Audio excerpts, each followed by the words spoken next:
Good evening, everybody. How are you doing tonight? Alright, it's been a few days since I've been on. It's been kind of hectic. Mom came back from the hospital, so trying to get everything working and helping her with what she needs as well. So, tonight the plans are we are going to be going through main storyline quests, and as the duties appear, we are going to go through them because we can't get to more duties until we continue main storyline. So,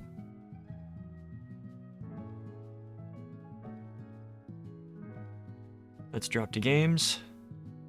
There we go.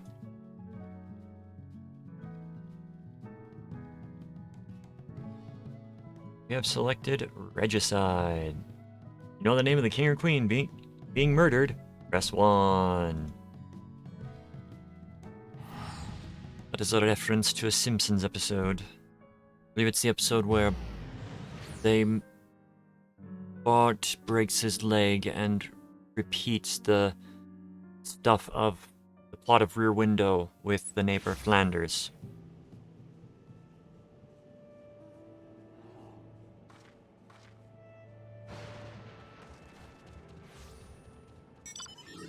This bot is freaking out and he is calling the police because his sister is sneaking into Flanders' house. It was a good episode. Very funny. Much laugh.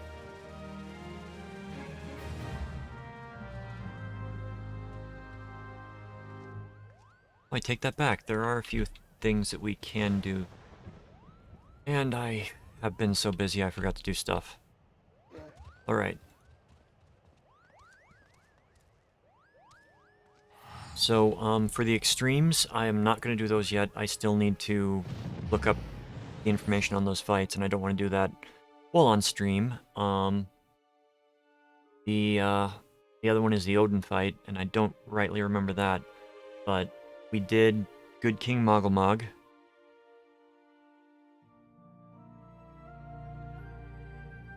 The end of last stream.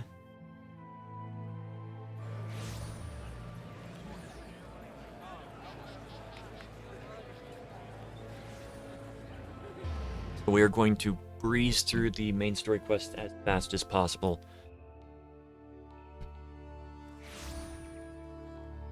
Are you back to not being... wish I understood why the levels kept on getting mixed up in OBS.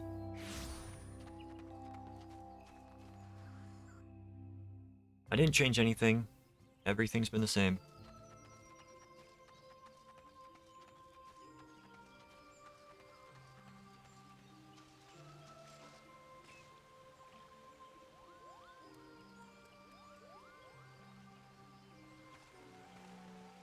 Portman Fillion, The Waking Sands.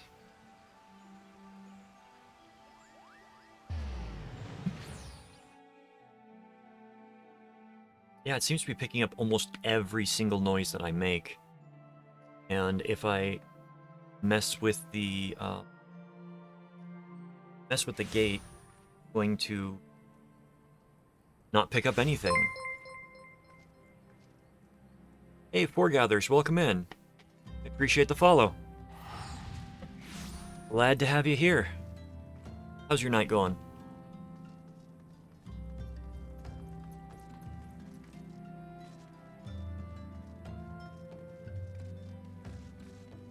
Doing a little bit of the old learning on Final Fantasy XIV tonight. Mostly boss fights.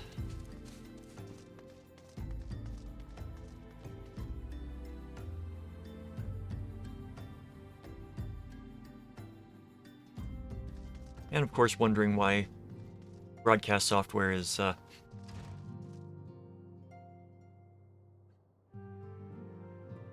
not functioning correctly. Celia, what do you have to say? Go through it.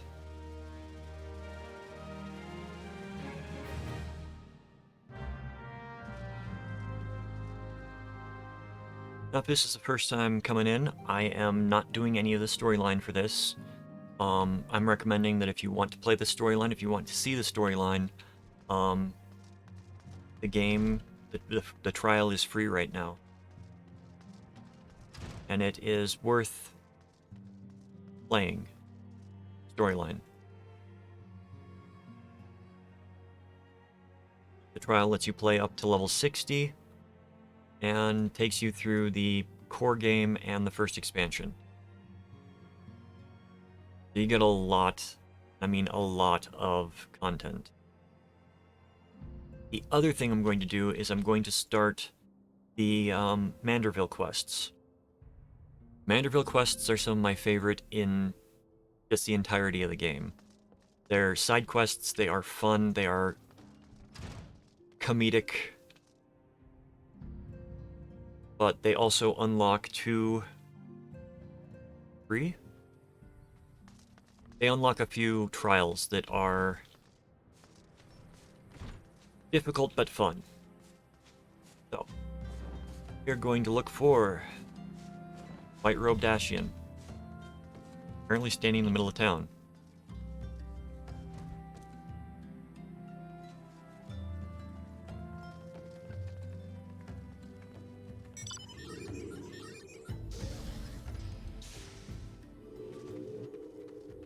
What do we fight? I'm being judged. Alright, judge away, you little imps. I'll survive and you will not.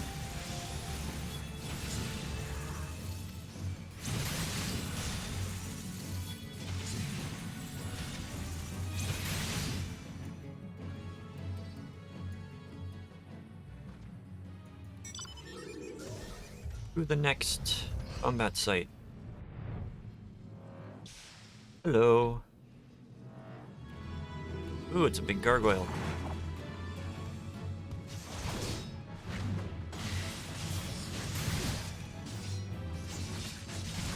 Level 57.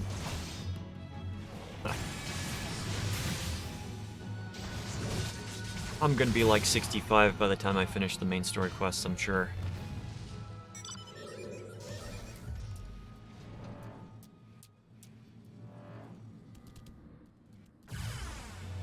Another gargoyle. Oh, two.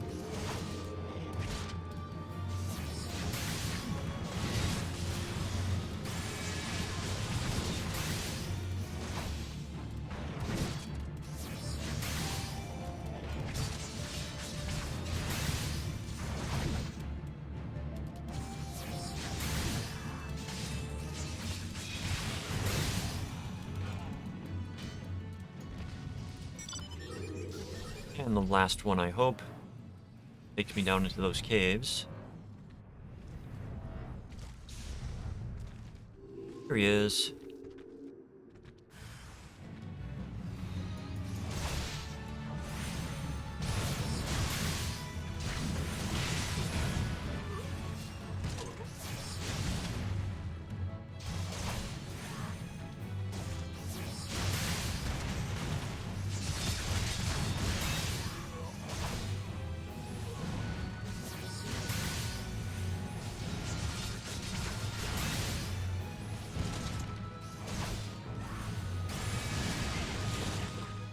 Oh.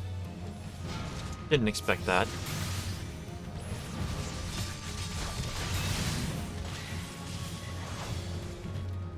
Hi, Frog.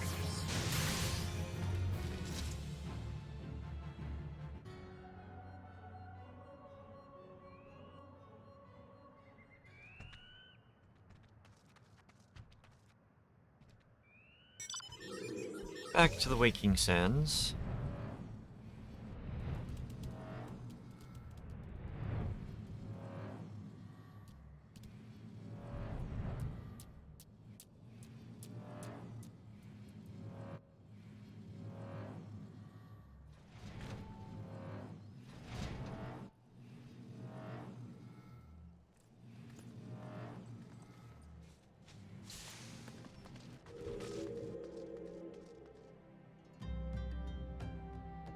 I think that claw is going to be called a Amazon drone.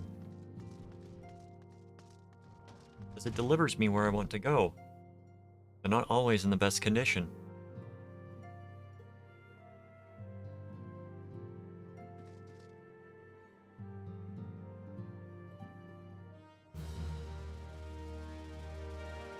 Right, Minfilia, where are you sending me? Give the journal to Uri.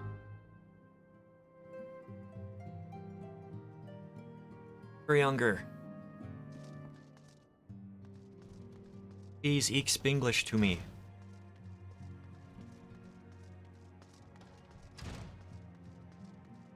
Let's mend our weapons and stuff. Need to, but didn't know when the last time was.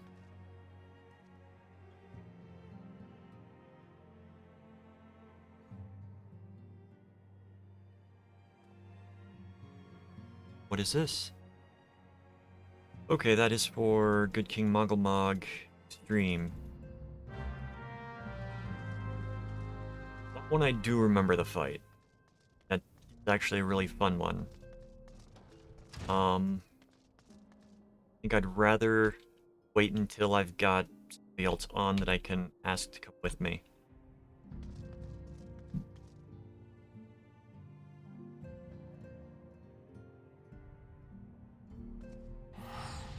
Just because it's an extreme fight and having somebody else there that knows what they're doing instead of an entire group of sprouts would be beneficial. Even explaining the fight.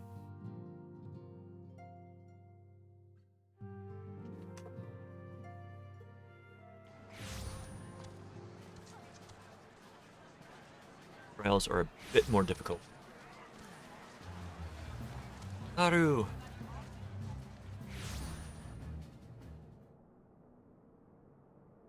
I always thought that her name was... Okay, I probably should have read that. In order to progress the main story, you must first complete certain quests in the Crystal Tower series. Okay. So we have completed the Crystal Tower series. Except for the very last one going there. Okay, so the advice that I gave to a friend was true. They should do certain side quests. You know, they really should have put the Crystal Tower series as main story, since you need to advance it in order to progress the game.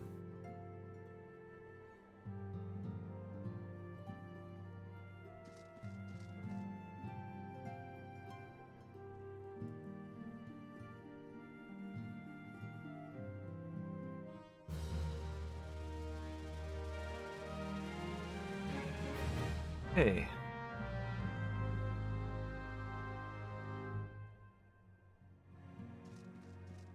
Tola at Horizon. Back to Thanlin. You thought we were done there. Nope.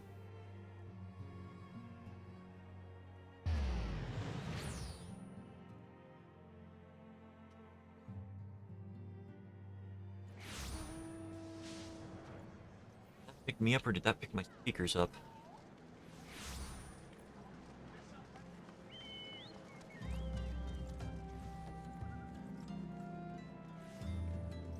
Giselle Burtis.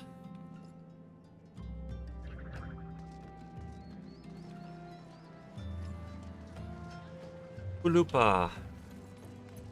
In relation to a chalupa?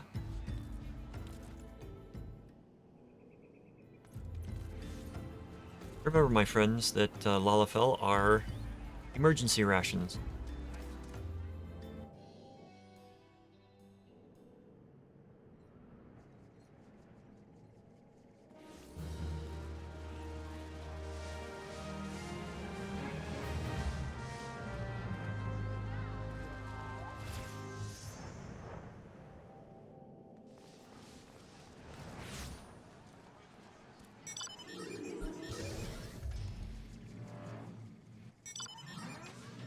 Okay, so the quests are going to continue to progress, and we're going to unlock Leviathan and a few other trials before we get to Heaven's Word. A couple of dungeons left. We will make short work of them. The only duties that I'm not, like, 100% on are the ones in the latest expansion, because I've honestly taken some time away from the game this past expansion. I got burned out a lot with the relic weapons that came out, and reaching the end of a certain part of the storyline, I tried to stream the storyline, and I found that, you know, I didn't want to progress the storyline unless I was streaming, and I didn't feel like streaming at the time, so I didn't progress storyline. And it was a bad choice on my part to do it that way.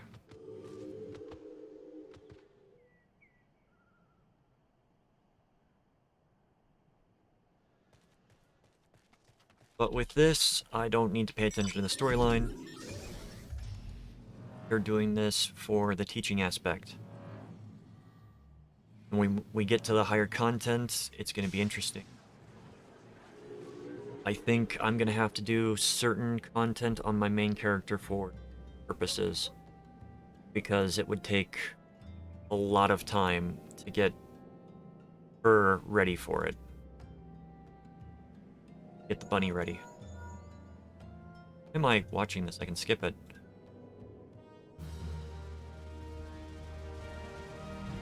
And that doesn't mean that, you know, I can't do it. It's like the Relic Reborn that I'm working on. I need to go into Amdapor Keep, get an item. And I want to do that offline, off stream, because it's just running the duty again, and don't really have the need to run it again. So I wonder if I can do it unsynced. Basically just make it like a 4-minute dungeon.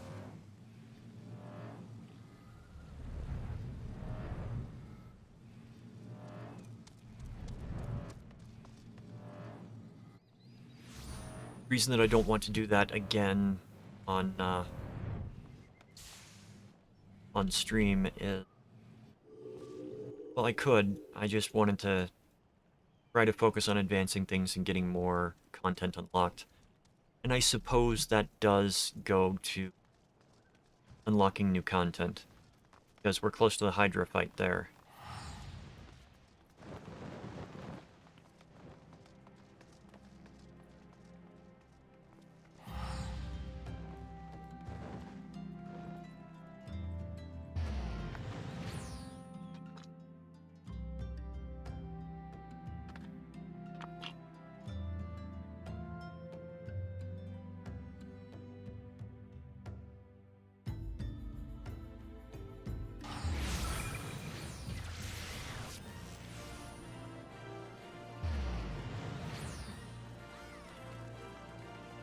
Oh, and when I said, well, I didn't say it out loud, but I said it to myself, next time I come back here, we are going to unlock Manderville quests.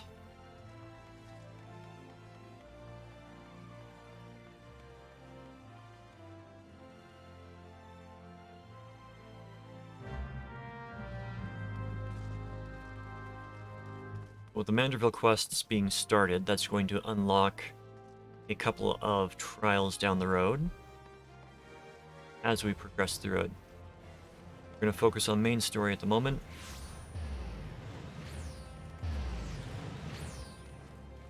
Go to the Chamber of Rule.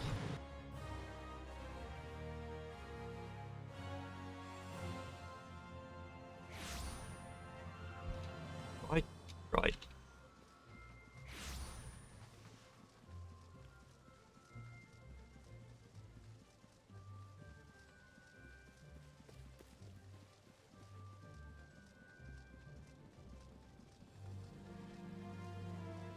Look at all the new people. Or the new game plusers.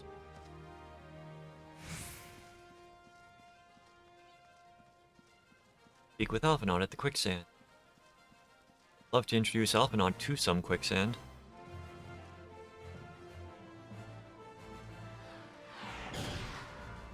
knowing him, he'd probably magic himself out.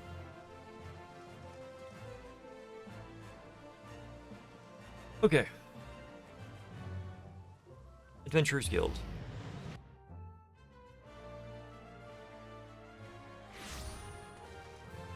If I were sitting down and, you know, going through the storyline, I would probably be half as far as where I'm at, maybe even less, because there's a lot of plot to get through.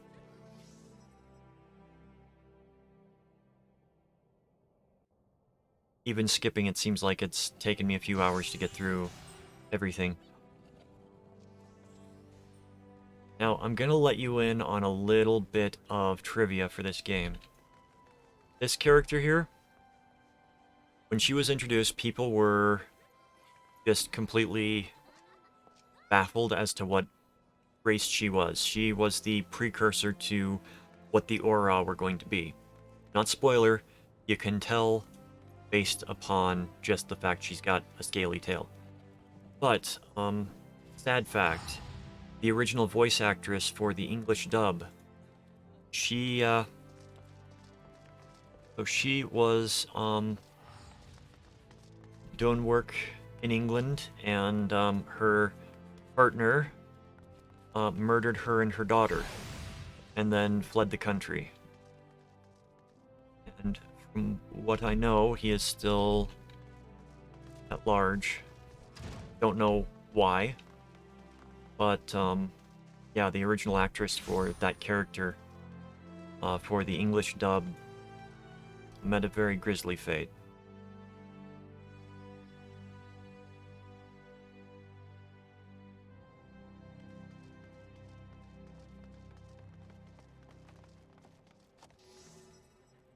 One of those things that I learned about almost, like, within a day after it happened. I was trying to keep up on stuff.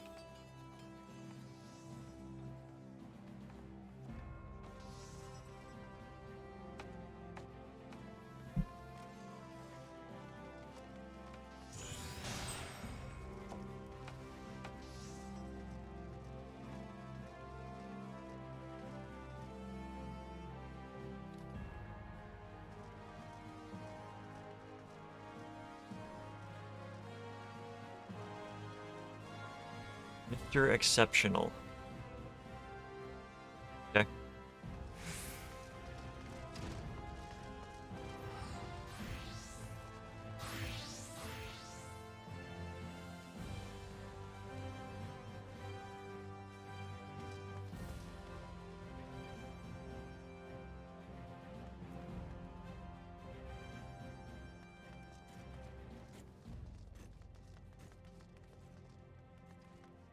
Okay, we want to speak with Ravan on the Royal Promenade.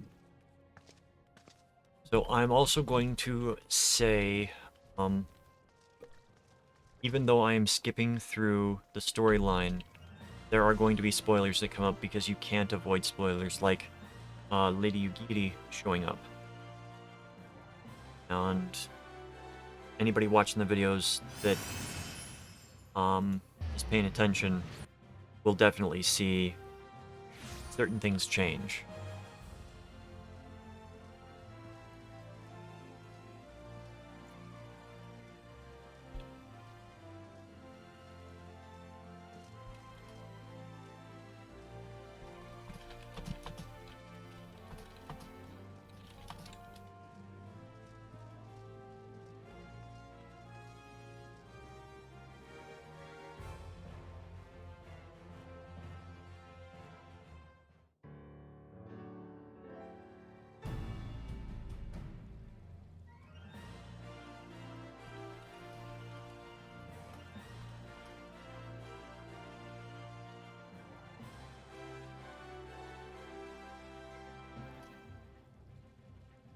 So, moving right along.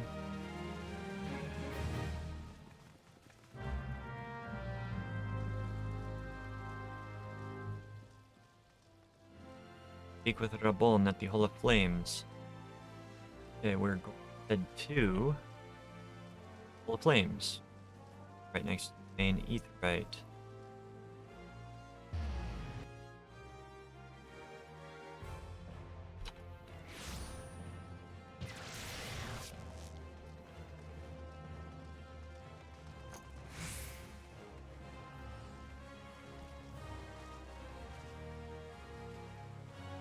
on.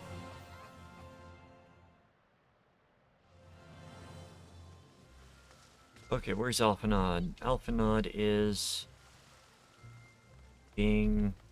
Oh.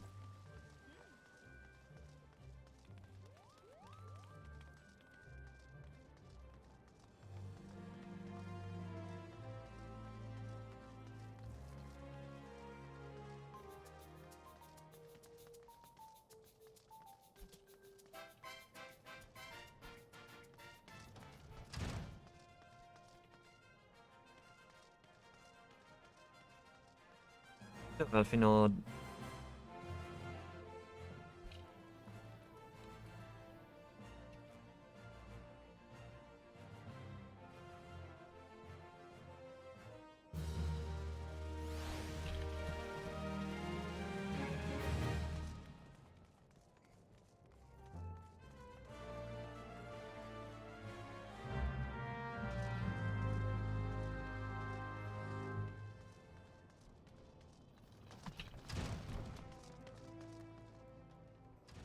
Take with Hosen in Vesper Bay.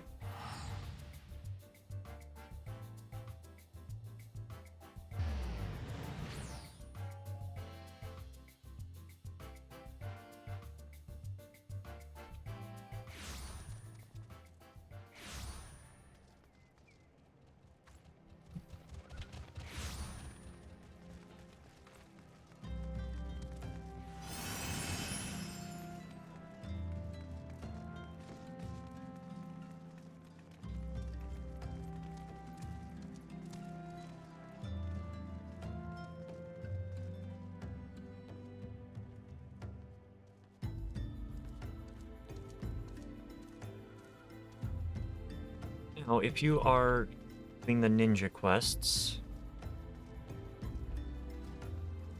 want to take Rogue and take it all the way up.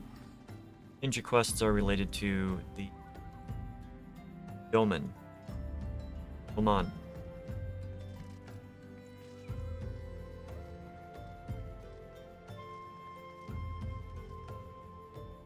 Okay, we are looking for the hiding children.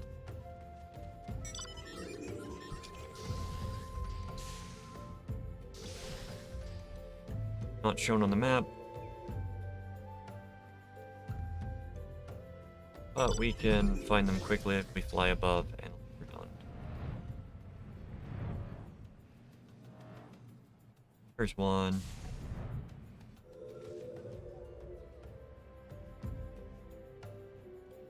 How did I find you? I was flying above you. Last one, I think to be. Nope.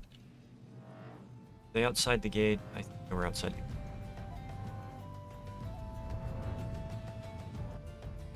Oh. Or is this the one that's inside?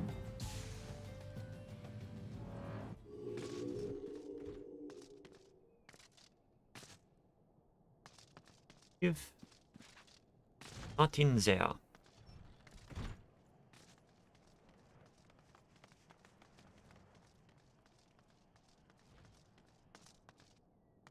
Nope.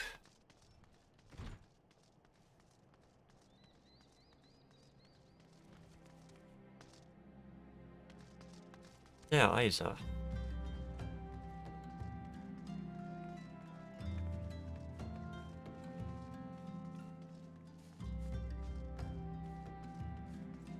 Oh, I hated this quest.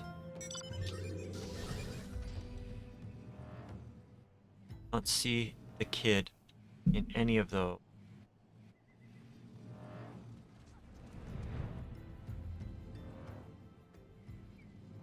Oh, there it is.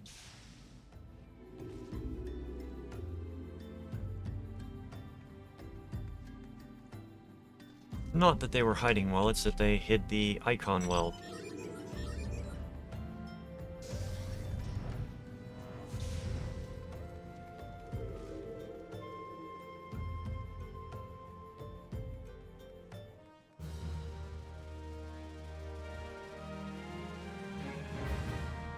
So when I went and I made all the gear for this character on my main character, aside from a few pieces I bought,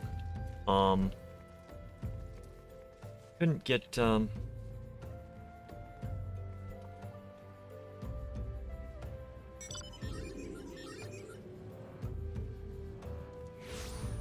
get, the mats in a small amount, so I basically just spent a couple million to get the mats, and then I'm making a lot of the items that can be equipped by a tank at these levels and selling them. I've made the money back, and I haven't even gone through half the materials.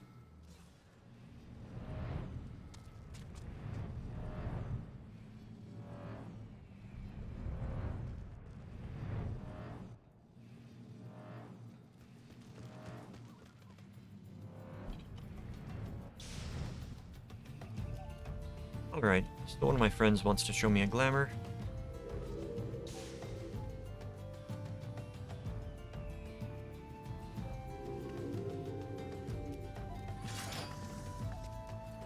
Okay, we're gonna go with that. That is one of the Dark Knight's relic weapons. Oh, at least that we get those stances. Barding on the bird.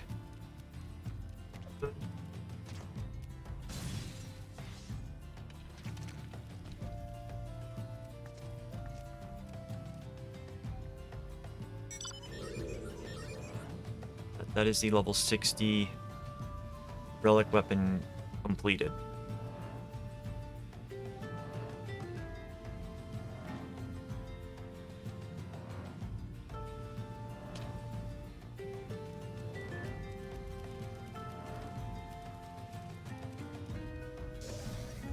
Nice little, Joel really enjoys playing the end game of glamoring their character. I suppose if I were more interested in fashion, I would.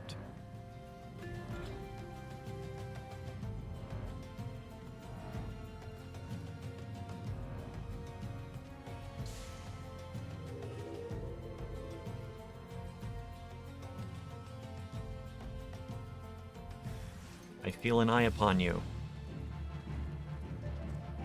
That's an understatement.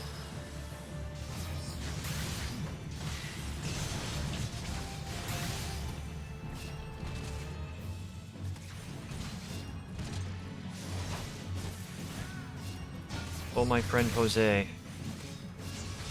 You're not going to do much damage. You are level 11. But thank you for trying.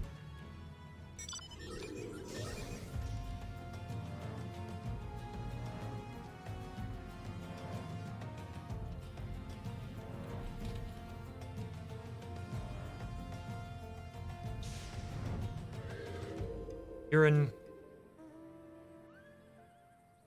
Coachman.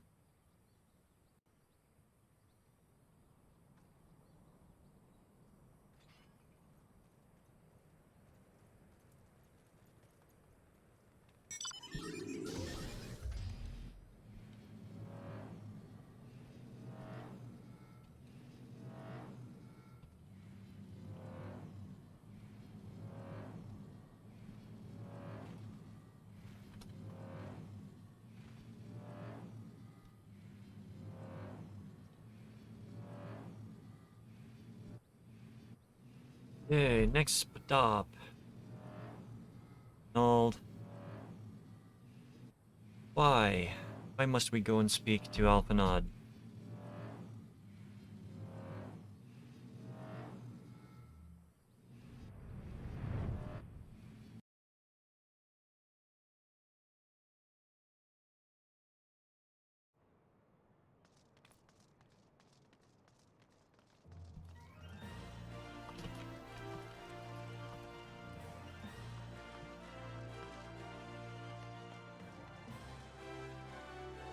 Yay. Just sprint there.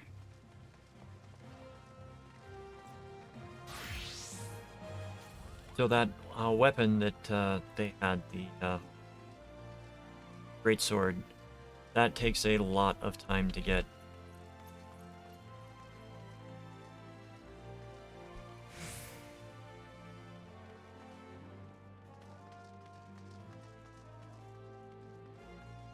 My main character, I've tried to get the, I've got at least the first or second stage of all the relics.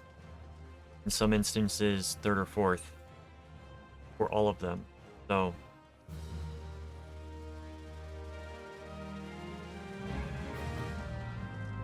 maybe... no, because I'd still have to go through and... I couldn't repeat the quests either. I was thinking about,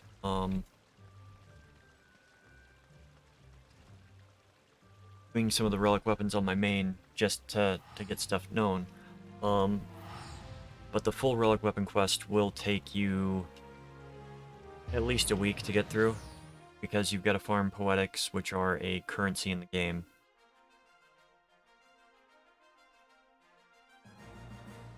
For 50, 60, 70, and 80 content. Well, 50, 60, and 70. 80 is still the current tombstones.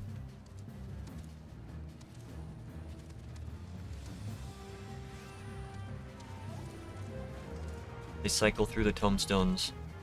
Currently it's Tombstones of Allegory and Revelation.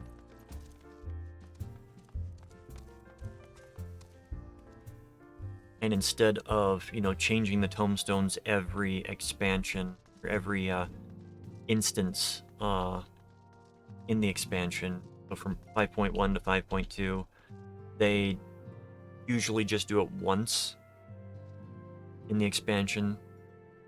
They get rid of the previous one, which was the Tombstone of Phantasmagoria, so that you don't have to constantly get new tombstones if you come back after a vacation. You can trade the old ones for new ones with various people in Mordona and... oh, what is it? Gilmore. Forget if you can do it in any of the other cities. But I know those two were big ones.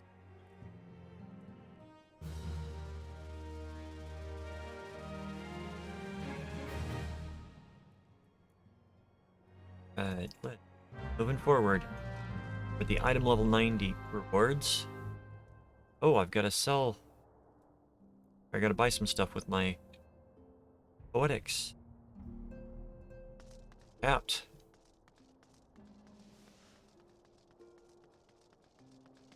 Poetics be capped.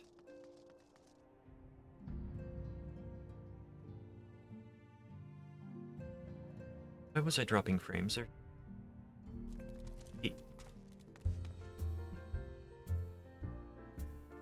Microphone, stop being stupid. Pick up what I'm saying. Like, if I have it set to pick up everything that I'm saying, it picks up everything around me. I gotta lean forward in my chair, which is not very fun on the back. Okay, so we come to Servant of Splendors. We come to Special Arms. Should only need one of those. We're gonna need a lot of these, I want to say. Let's get 10 of those. Gonna be for later quests. 130. Most of my gear is gonna be a little bit better. Belt is not 130, so we can get the belt. Did ring break armor. Delta fence.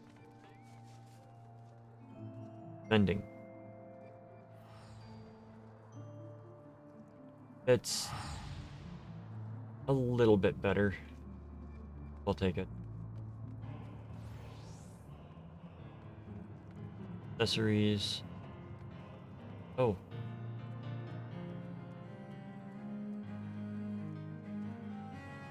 Yeah, that's better. Weapon.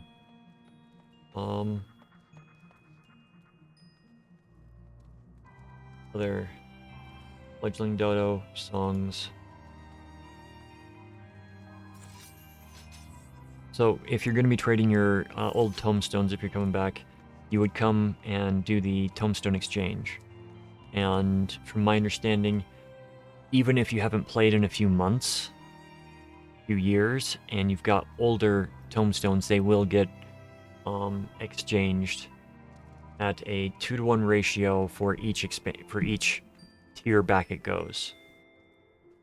So if you've got, you only get like 5 or 6, go back far enough.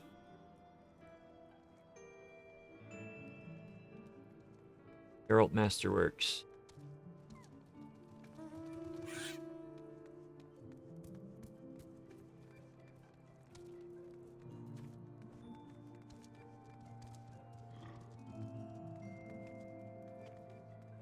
Some of these I did not like the how they looked. Nope, we don't want that one. We want here.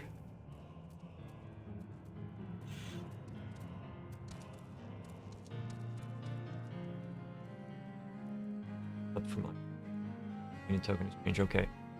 The Ironworks gear is weapon.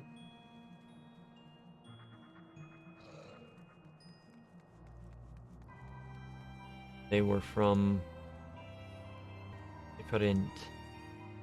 And you'll find that if you're playing Gladiator, you'll see that the weapon is going to be cheaper, and that's because you also have to buy the shield. Because this game counts the shield and the weapon as a single piece.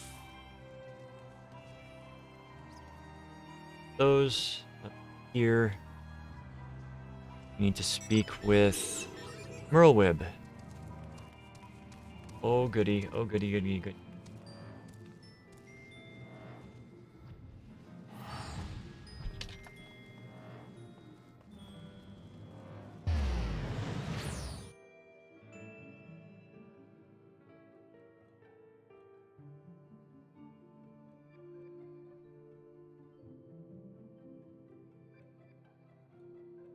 A lot of people with litter of names. Lots of A's.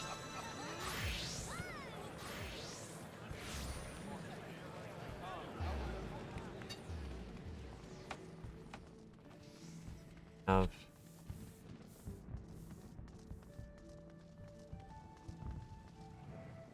Primal Awakening. I think that's for Titan Hard. Maybe? Or Titan Extreme. Merlwib.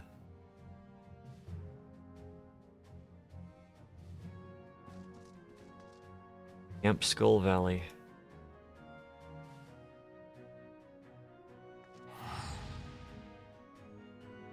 Wow, it's been almost an hour since we started, and I haven't gotten to any trials yet.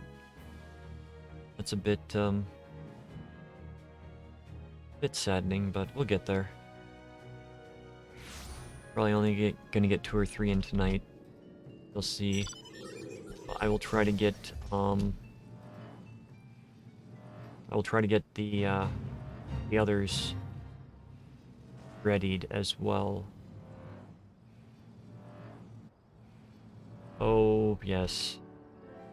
Got like 7 quests that we've got to complete for this person. Prove your worth to us.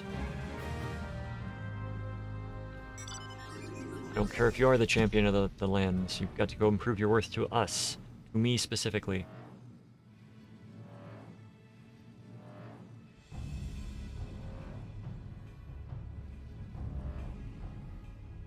It's nice. As you progress in this Dark Helmet, I will help you. So this is a B rank hunt. This person might be on the hunt. I'm just coming to help.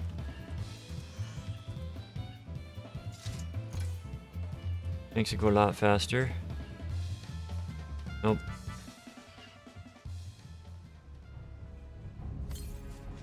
Nope, they don't think they were on the hunt.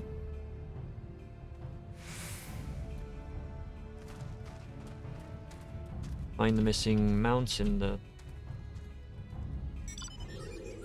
spawning grounds.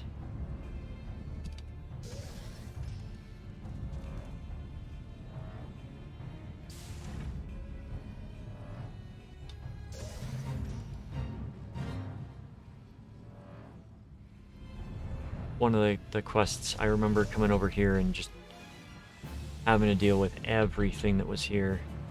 Dismount, please.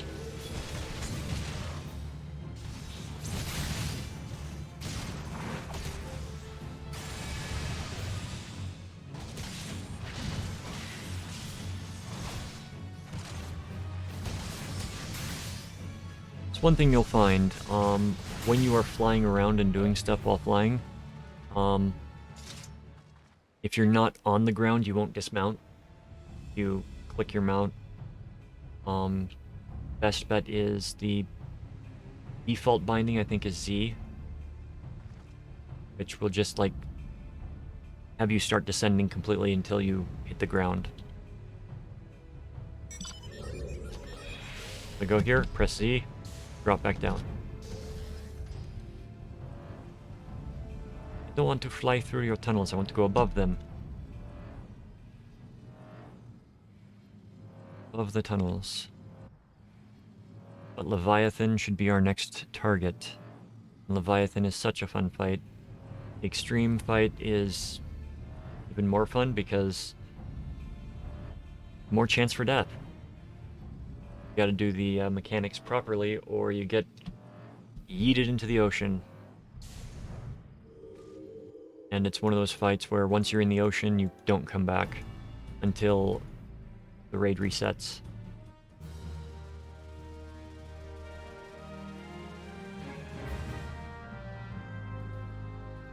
Alright, so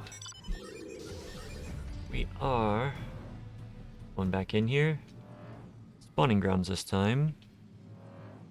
Just inside the Sahagwin stronghold.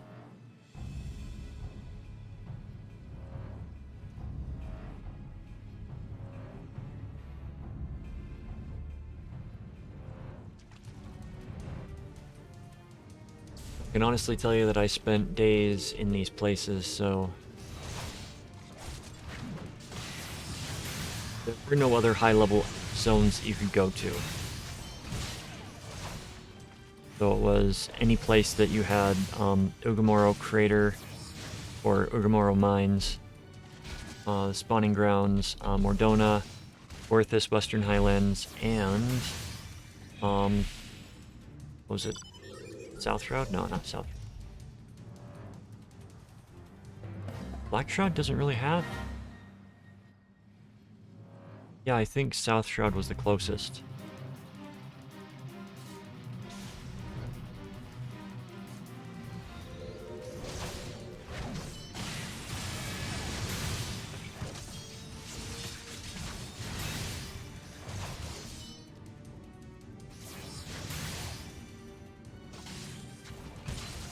You open up the frickin' teleport menu for me. I do not appreciate that. No, I can't teleport at this time, but you can at least show me the options. South Shroud. Yeah. South Shroud has the high-level critters and Southern Phandelin as well for the level critters. And North Shroud, I suppose, as well. Because North Shroud is where you do the one of the Beast Tribe quests.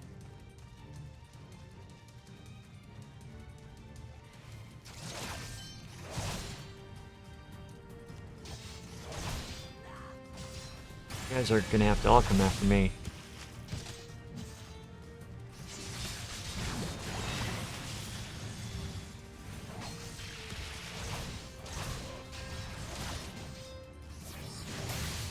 Come on. Stand by me.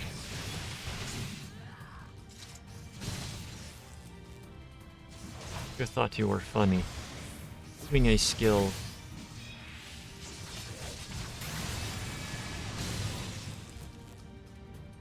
You dare stun me. My stun's more powerful.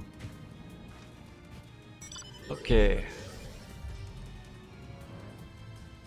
I remember farming the axolotl a while. I believe they're Tails made food that I needed. Or I was doing it to level cooking. I forget which.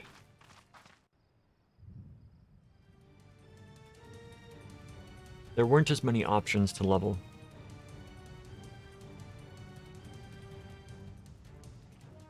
Right, and this should be to the heart of the world.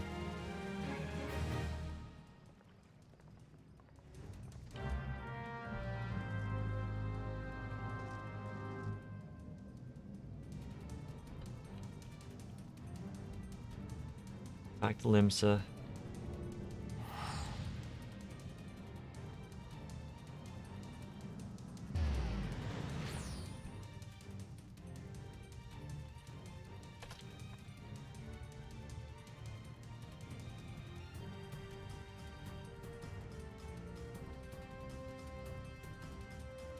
A lot of traveling. And don't worry about paying the teleportation fees. It's not going to bankrupt you. Because you will make more from doing stuff.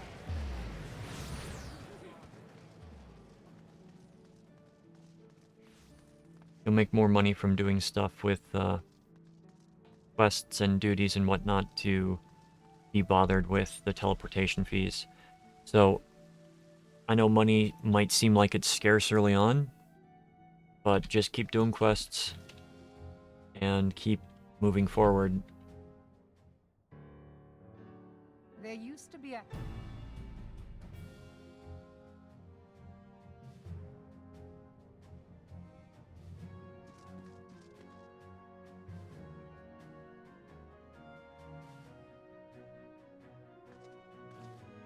So, Costa del Sol is the quickest teleport.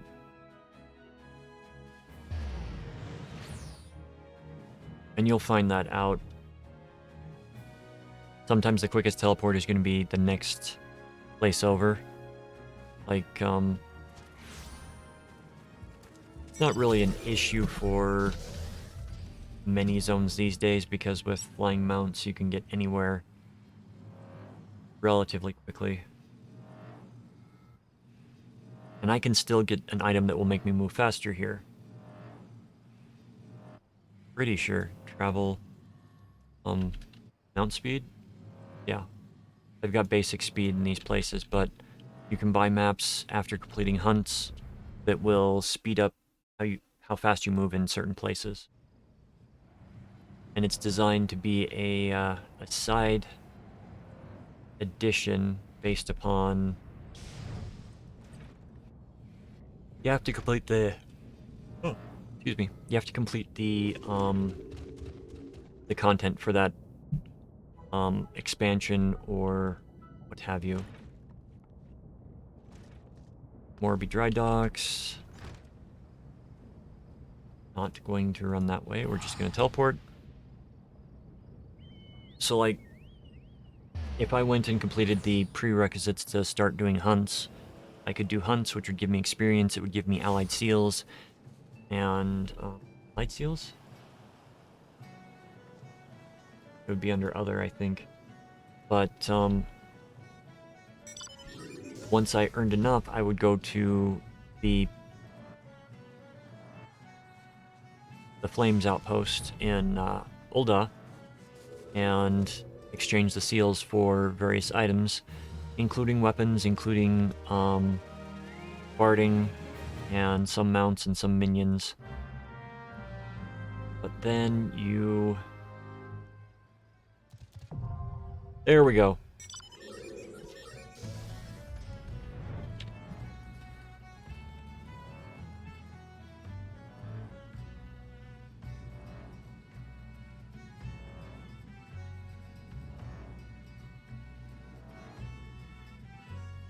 Okay. So, yeah, yeah, it'll go.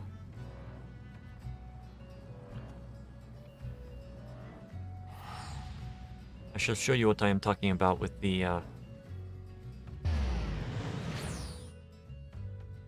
hunts. I think you actually have to complete the hunt book for either the the Grand Company or the class that you're in.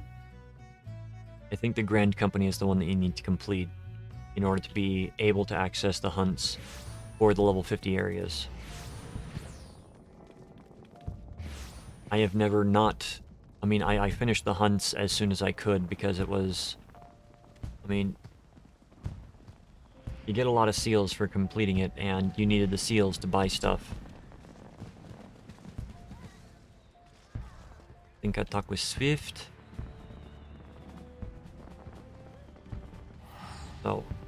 No, that's... We are going to abandon that one because that is actually what unlocks the Beast Tribe quests for that section. What we will do... Come here. Not raids, we want trials. The World Eater.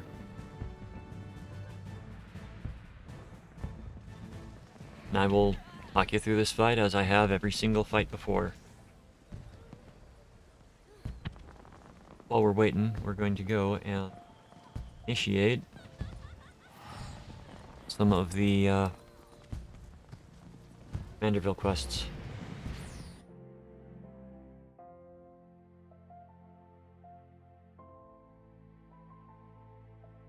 I had a friend that I thought could cosplay as the central character in these quests.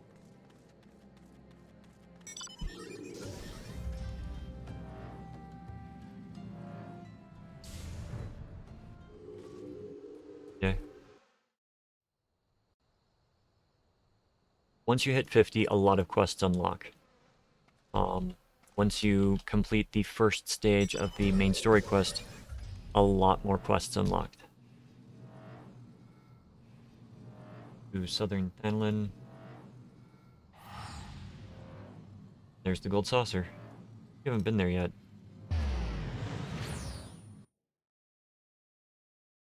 Gold Saucer is a completely different... I could probably spend an entire video on Gold Saucer. But to complete this, we need to participate in a fate that will appear right here. Oh! Oh yes. Is...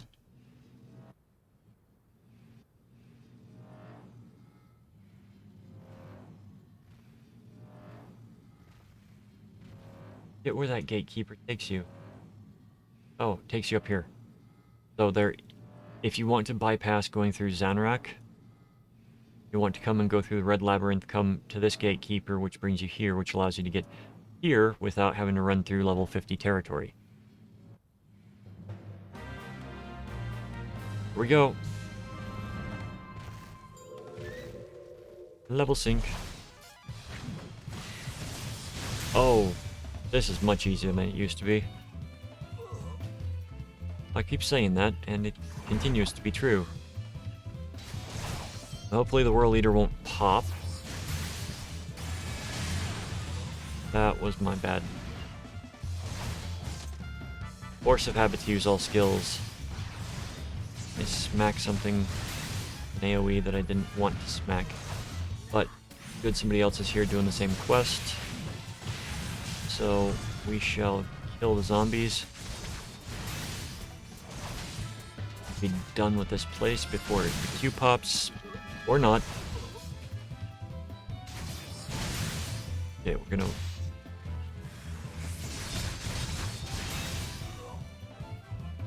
I'm not gonna be able to do it. I'll have to wait for this quest to pop again. Or this fate to pop again. 23.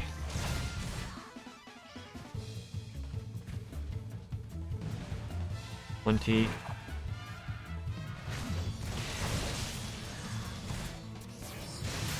That might be the last one. That's the last one. Okay, give me the credit. Give me the credit. All right, so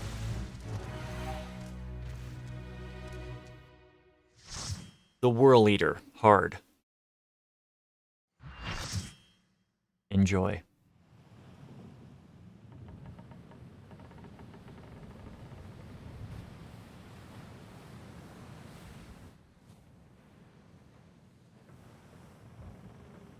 I forgot.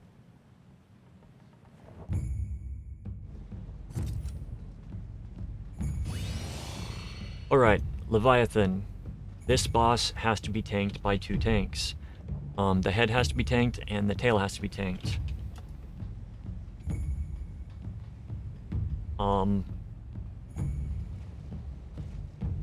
I'll explain the mechanics as they appear.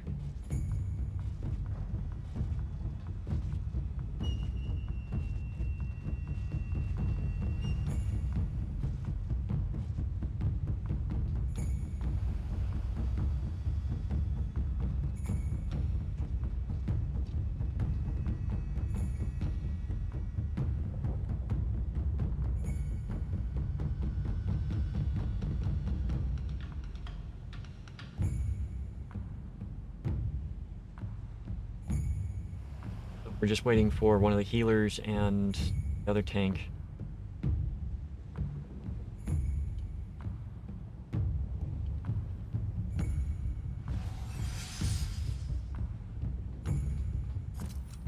Okay, so the important thing to pay attention to in this fight is going to be you've got a device that you've got to activate. This is the activation thing. This needs to build it needs to build power in order to be able to survive the boss's wipe mechanic. So.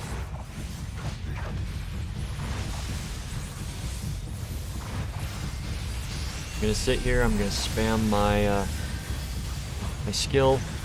Boss is gonna dive under the water. And then it's going to do a pass. You'll see a sploosh like that. And then it's going to slam.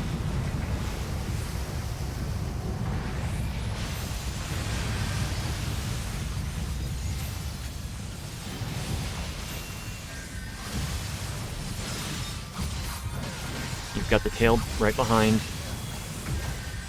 Ads will spawn. Kill the ads as fast as possible. Since the other tank is not reading chat, I am going to do what I can.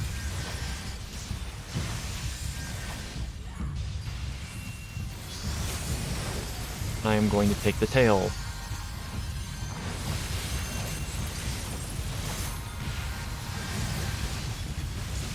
Funny, I'm kind of expecting a wipe here. We'll see. We'll see what happens. We got 5 people that might know the fight. There we go. We get a wave to come through, and then we've got these gyre spumes. We need to kill.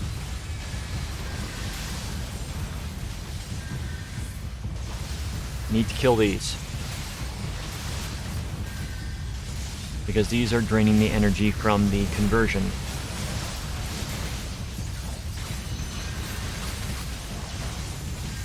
Even though I'm not... Oh, now you decide to... Okay.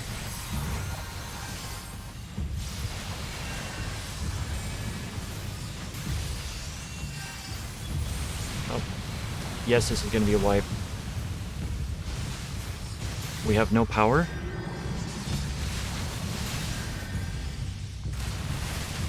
Okay. When it goes on the long ways, it's going to do a charge like that.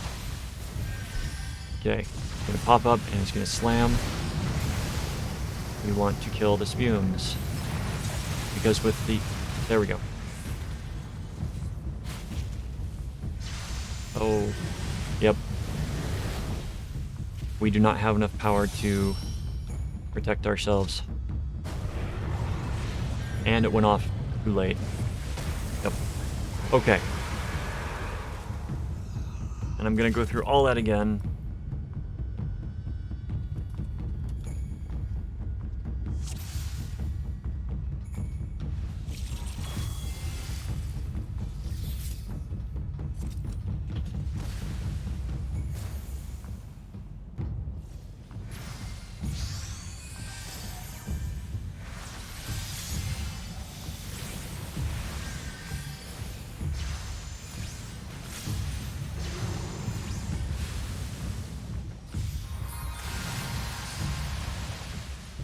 Alright. Boss does the slam. Tail comes out of the water.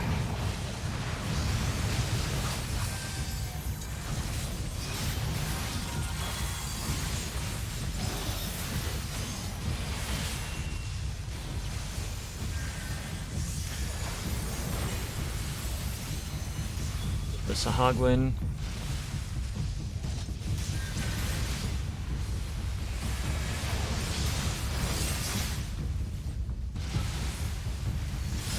The ads will pop up. This is kind of not really a DPS race, but when the boss hits a certain amount of health, it will start other stages. Like after these two Sahagwin die, he's probably going to dive.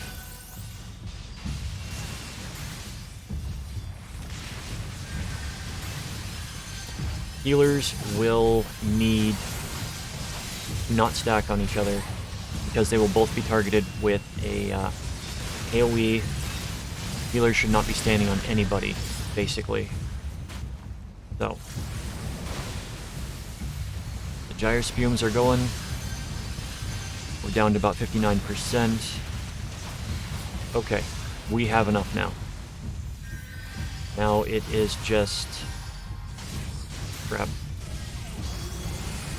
You gotta activate the converter for the boss. There we go. Before the boss begins this attack. If the shield goes up after that attack begins, you're gonna wipe. You're gonna have a bad time. Alright. Directional sound works here to figure out where Leviathan is gonna be popping up. There will be a few ads that spawn.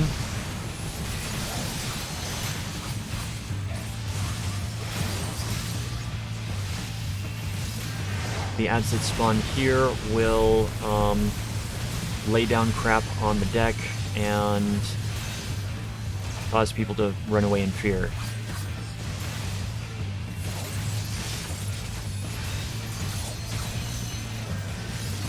There may not be an ad that spawns because of the damage that we're doing. There it is.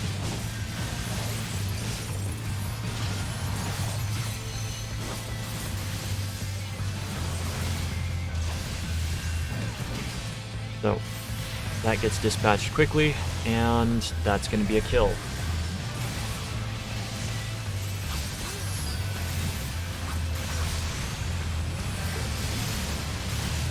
I could have explained that fight better. I was explaining it both on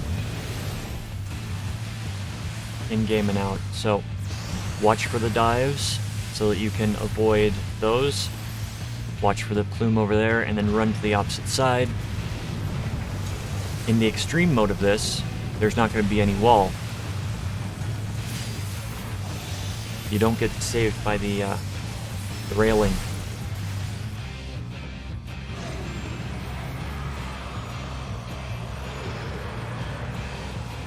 That was Leviathan.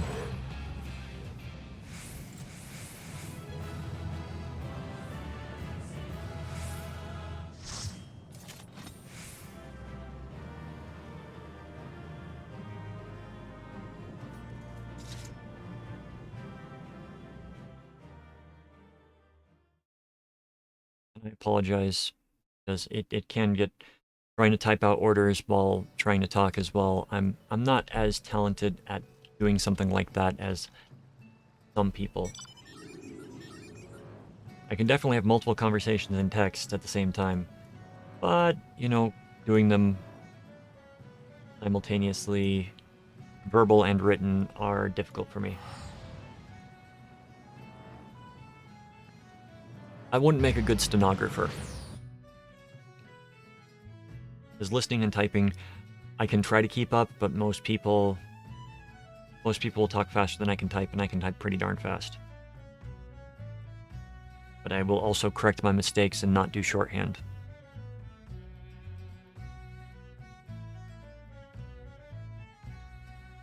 So, that will be the Leviathan fight done.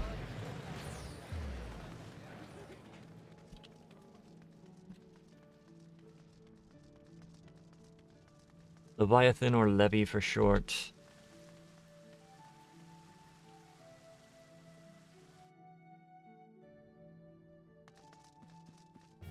Even as the realm becomes safer, new dangers arise.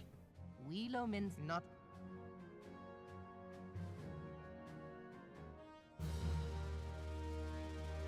What did that give me?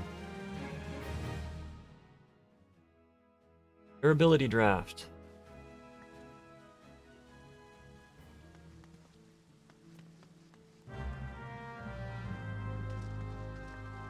Deliver the Admiral's letter of introduction to the inconspicuous man. Going to be... Okay. No quick teleport. Jim can nugget.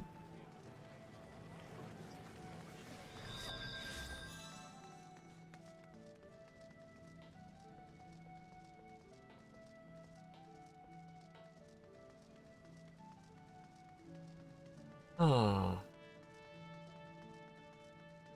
Shadowy woman, inconspicuous man. Ah, yes. I remember these people.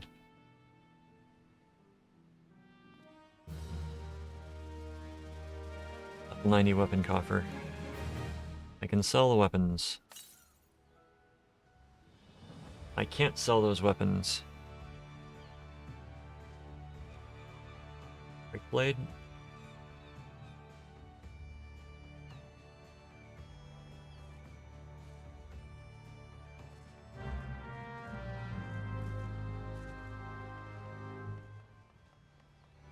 Okay.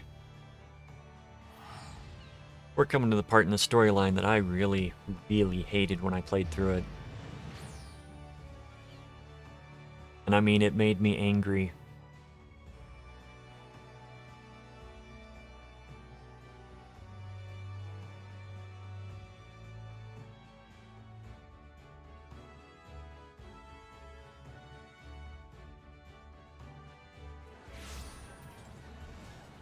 Made me really angry. There's a lot of things that you gotta do to make me angry these days, and even back then it took a lot to get... Anyways. Good storytelling doesn't necessarily make you happy.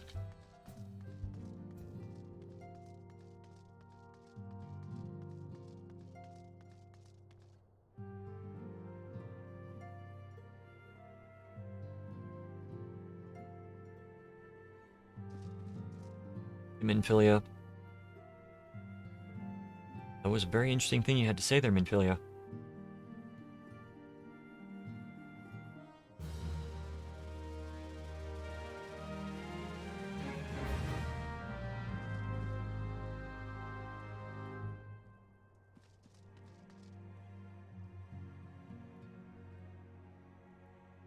Now I could go through and discuss everything that's been going on with the storyline.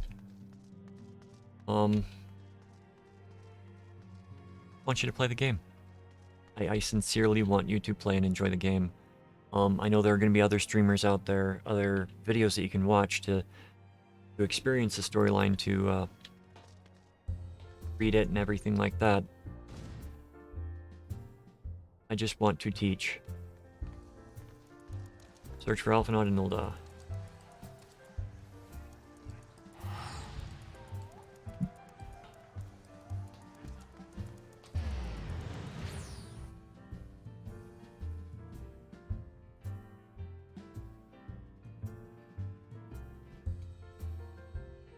Alphanod, you silly fat bastard. If you've ever seen the movie Snatch, that's got some great one-liners in it. Alright, we are here in Ulda. We are moving to find Alphanod, who is sitting on his butt, as usual, in the Adventurers Guild.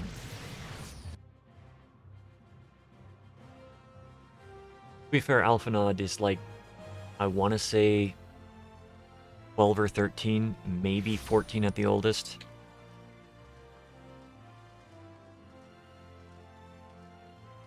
It's not a spoiler to say that he is the grandson of Louis Sois, who, if you watch the answers video, is in there. He's the one that sacrificed himself for everything in 1.0. Rather, the 1. Whatever quest series, storyline series. It had a good storyline in the beginning. It just they just did not have the right people running the game.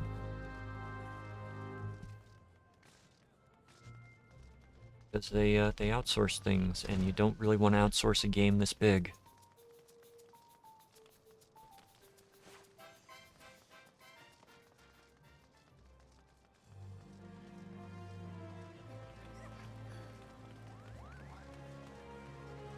Speak with Raban. You're not Raban. You're Raban.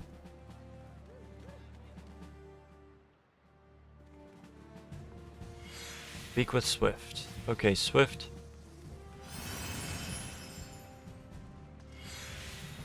Speak with Brass Blades at Lost Hope. Okay.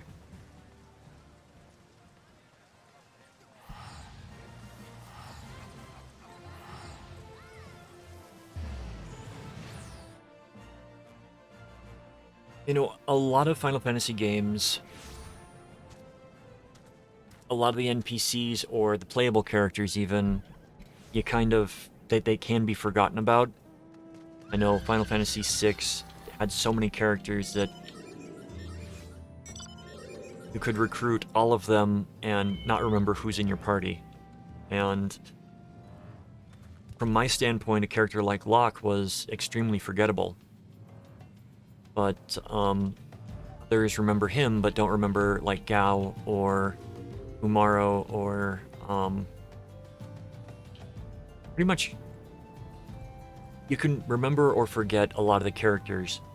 This game, a lot of the side characters, a lot of the people that you interact with aren't forgettable. They are written in really, they're written well.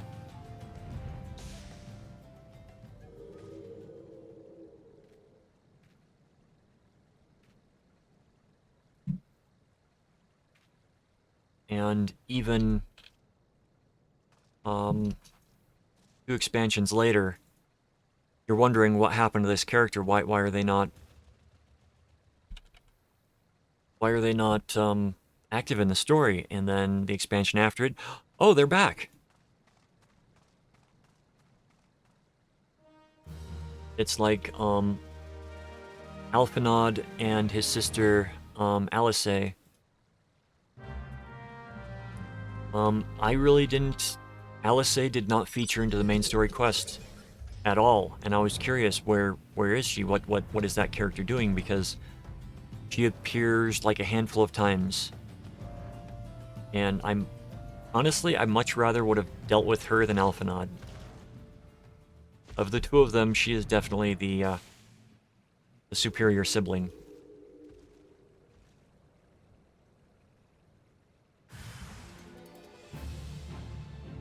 In my opinion.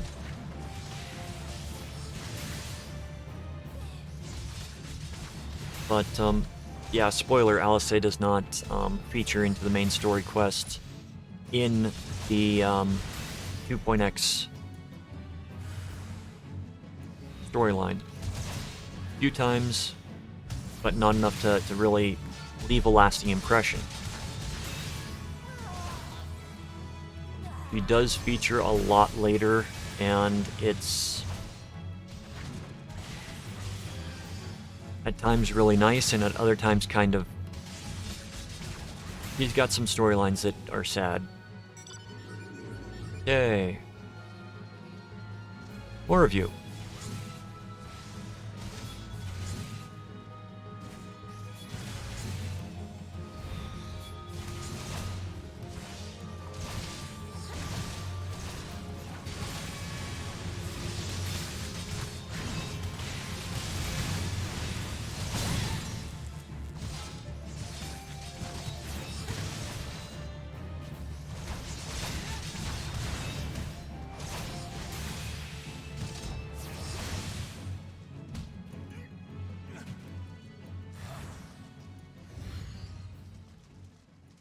Give me a few seconds.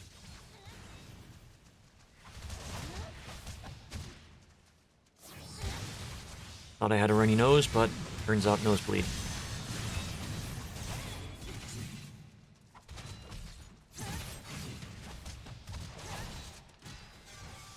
Okay.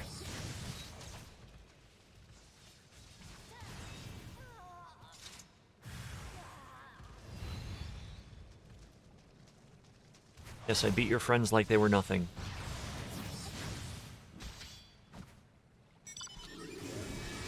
Because they were nothing.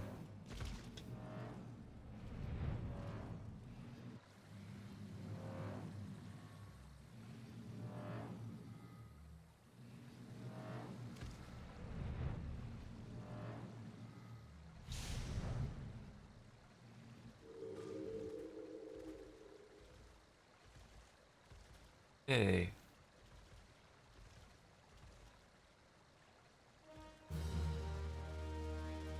Also, if you're worried about money in this game, just do some quests. You will gain Allegan pieces really quickly if you do main story quests and even some side quests. Search Stone's Throw for... Okay, let's go search Stone's Throw.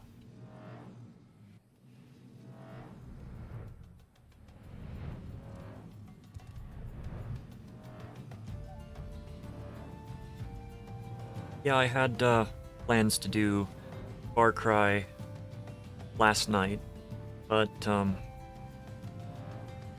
it's been exhausting since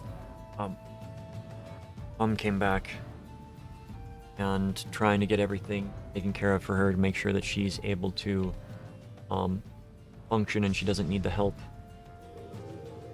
So, you know, it'd be difficult to do a stream with every 5 minutes having to go away to help her with something. So she's at a point where she can manage most things by herself, and if she does need help, she can get a hold of me easily. And if somebody wants to redeem for me to go check on her, I can go check on her. If I turn that one back on, I might still have that turned off. But it's a nice thing for redemption.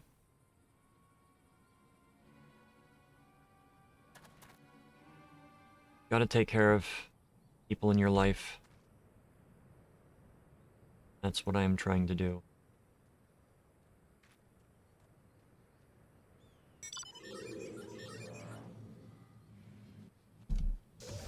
Alright, we are going to the Hall of Flames. We shall not teleport, we will just go inside. Battle Bunny.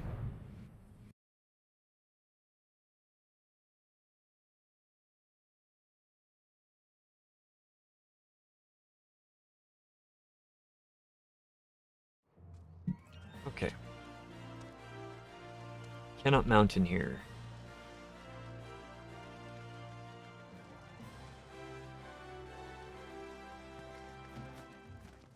From the roleplay standpoint, I understand not being able to mount in cities. From the gaming...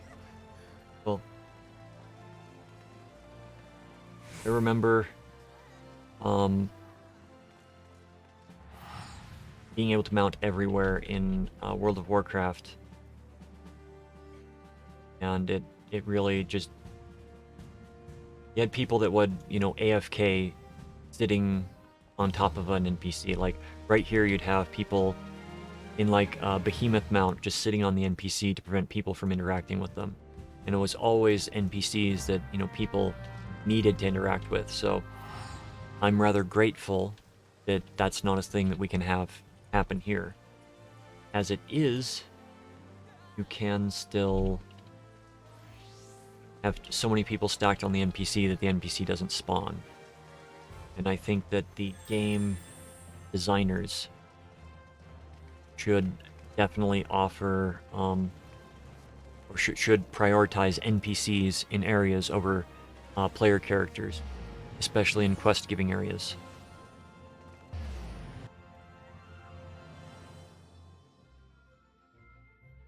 Because people that are running this on the low end aren't going to have as many people show up around them.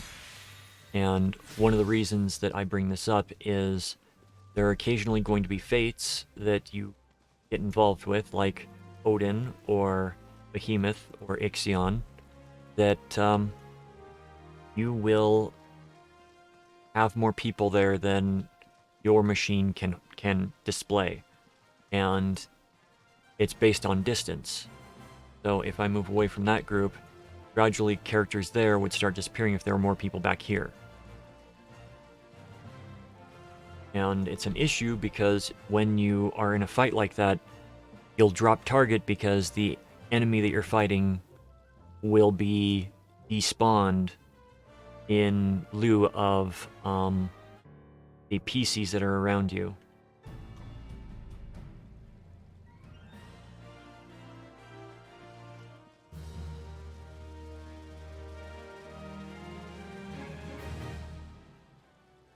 So, one thing to watch out for when you are in big fates, and there are a lot of people around you.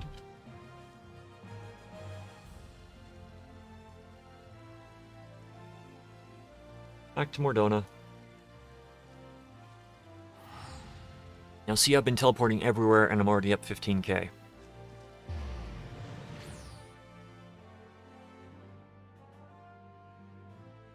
I gained 4,800 Gladiator experience points. It takes, what, 2.7 million to level up now?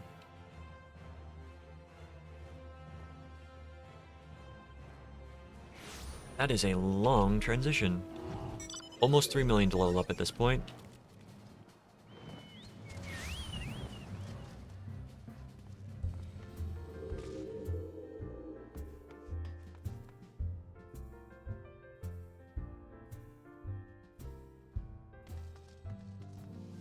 Alright, Minfilia.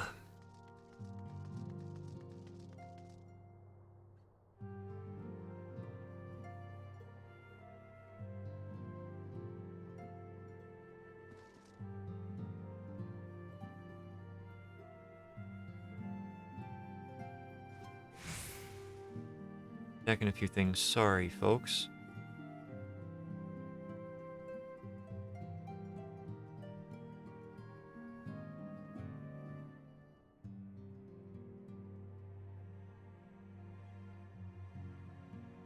Alright.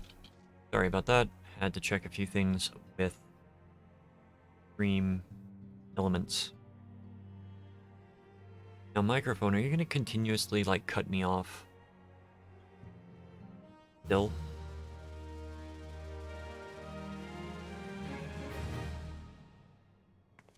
Why?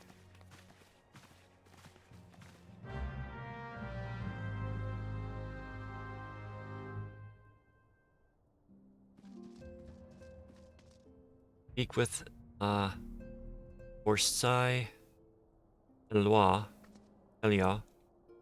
at the Adder's Nest. So, let us go back to New Gridania, my favorite city. New Gridania is a fun place. I just like the nature cities better. Back in Final Fantasy XI, I was a loyal resident of Windhurst. Was the capital city for the Lalafell and the, not the Lalafell, the Tarutaru and the Mithra. Huh.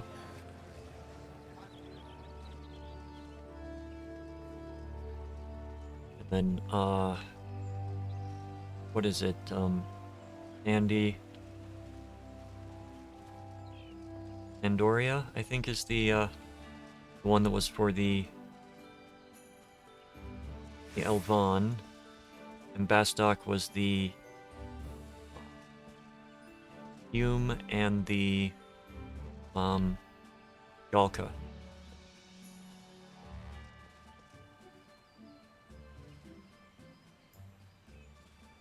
Yeah, stop sending me to talk to people there.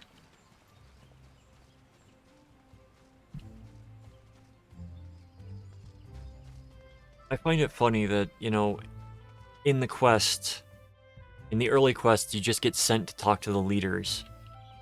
And in the later quests, you have to talk to an intermediate, and then you can get sent to the leader. Oh yeah, go talk to the subordinate so that, you know, they know you're coming.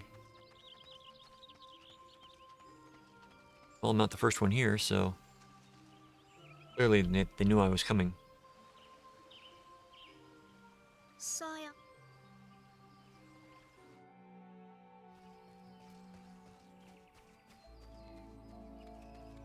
The Solace.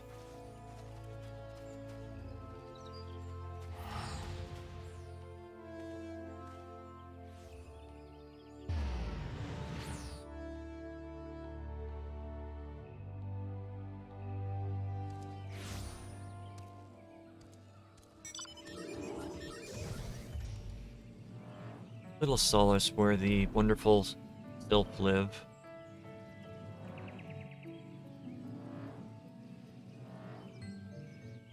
You see, there's a lot of stuff above that you just kind of miss out on. Not paying attention to it.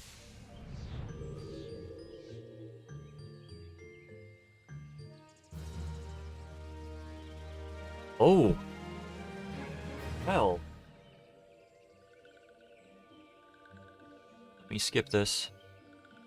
Completely forgotten about Ramu. Speak with Maxio. Oh, we're gonna get Ramu next. And I know a lot of people are saying, oh, it's Rama. No, Ramu.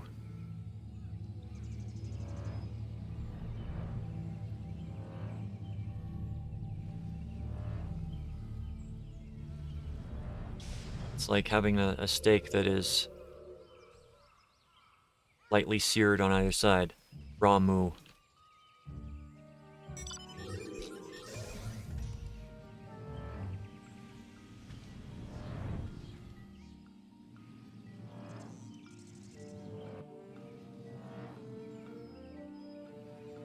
Right, Ramu is the Sylph's primal. Okay, Maxio, tell me what you got.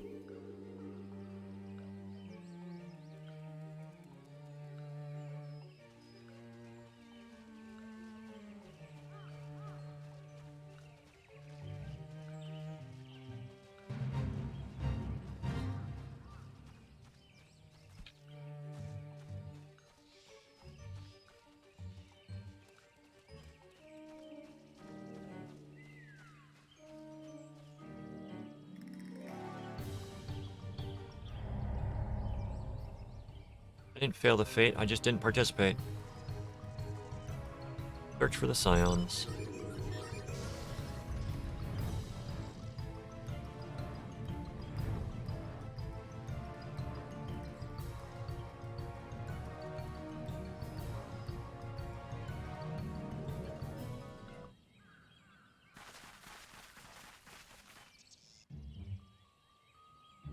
Oh, either will... Yep, okay. We're going to mount back up.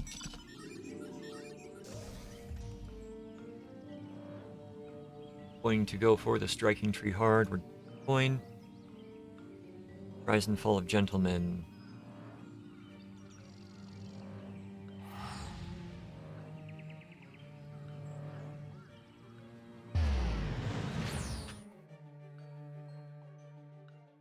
One of those games that even when you're not doing anything, you can still be doing something.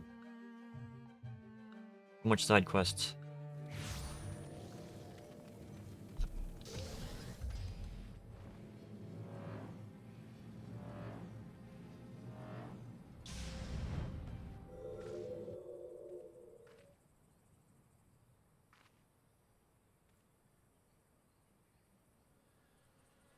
Desert. Oh, wow.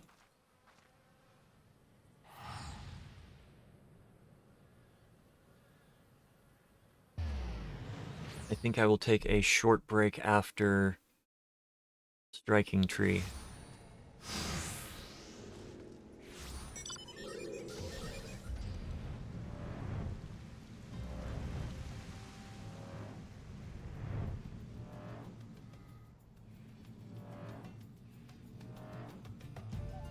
So, this was about the time that they started adding desynth in. Desynthing is something that you do in crafting. When you get gear that you can't use anymore, you can right-click on it. I can't do it because I have no crafters, but if you have a crafter of the appropriate type and level, you can desynth items.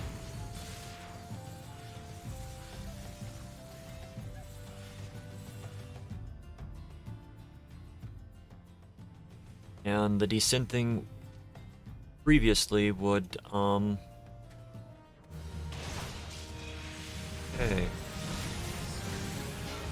Phoenix down, we can use that to resurrect somebody outside of combat.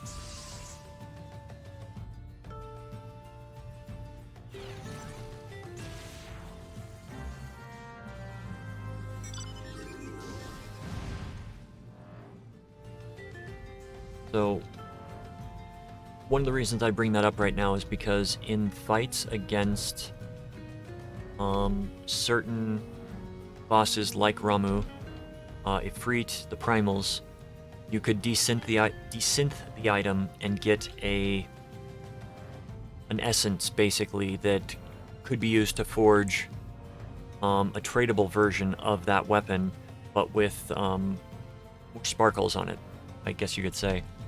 Let's go to Ulda, wanting us to go there, question people, and I will show you what I'm talking about.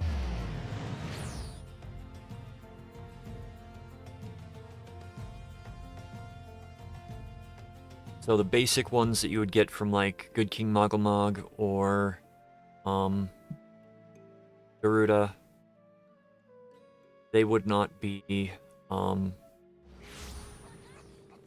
they wouldn't have good particle effects on them. However,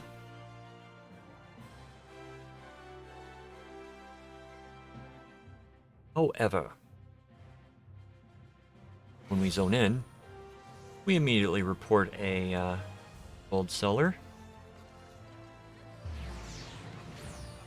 It's always good to report the people that are trying to ruin the game. Alright, we'll go Gladiator weapons. Mighty Thunderstrike. Okay. That lightning effect would not be there. Basically, the basic sword gonna look like that, even when drawn. Same with the Inferno Blade. So that's what the Inferno Blade would look like. Then you draw it, and it lights up and fires. Blade of the Inferno, same thing. Or Gaze of the Vortex. And then you've got the Moogle Sword. Now, each of the primals does not have weapons for everybody. Like, there's no Titan here, and there's no Leviathan as well. Does Leviathan have a tradable weapon? Leviathan may not have a tradable weapon.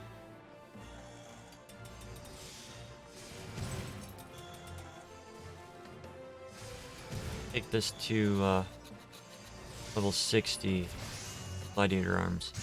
Okay, yeah, you can... I think they started adding them for every class later.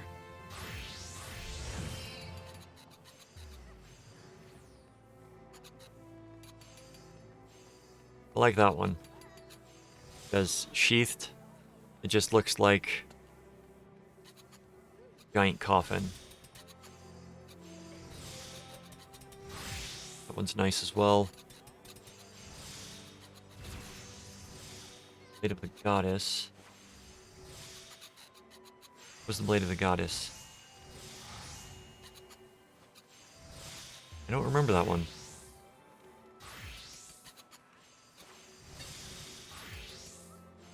I really like that one. I'm trying to remember what those are from.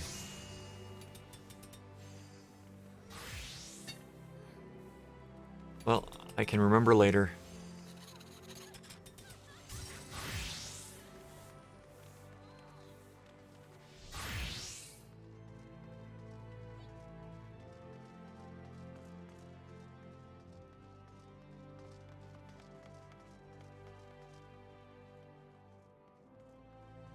Now Vive.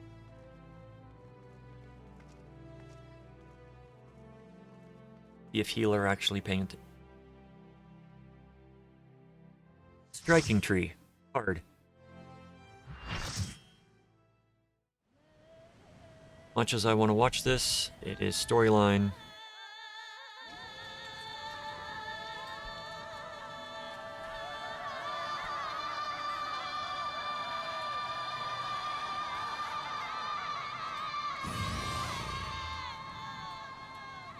All right.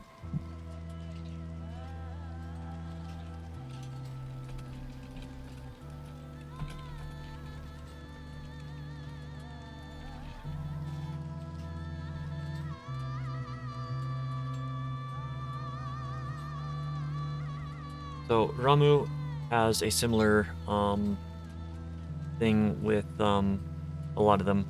Gray Arbiters are going to spawn. They're going to be NPCs on the outside. When they spawn, you got to kill them. Otherwise, he's going to do a big attack that kills everybody. Let us come in and start. We might lose threat. I don't know how it's going to go. So, you have a tether. You want to run around and pick things up. If you don't have a tether, leave the little tiny sparks alone. 3 sparks will get you there. If you get stunned, you want to stand, or if you get stunned, you want to take damage. So if you see somebody that's stunned and they're near you, and you've got a ring around you to activate one of the AoE attacks, like Cream Commander is going to get stunned because he got the mark. Terror. So somebody that is there needs to go and stand next to him, or he doesn't get out of the stun. See, they're still sitting there terrorized. It's probably going to last for one more round, I think. The terror lasts for a long time. Yeah, 30 seconds. So if you get it,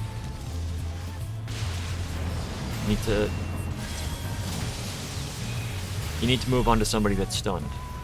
So this is a duty that everybody needs to pay attention. Even though it's relatively simple.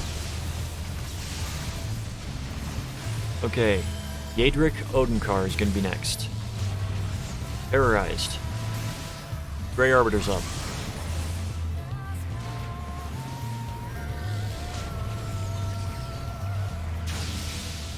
Somebody's going to stand next to Yadric.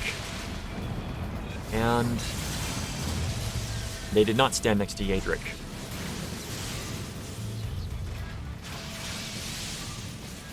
I'm just going to stand here and do auto attack because it is best. Dodge out of the way of the Arbiters because they do a line of sight attack. I was paying attention to everything else. So Cream Commander is going to get stunned again. One good way to make sure that you are going to actually be out of the stun, run up next to the boss.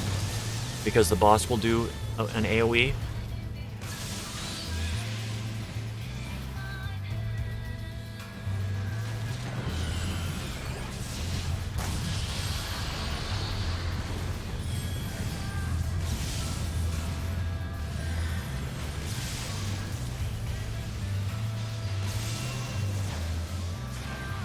So this is the stage where you will get tethered to people. You get tethered to somebody, there's the tether. You need 3 stacks of the circles of these lightning things.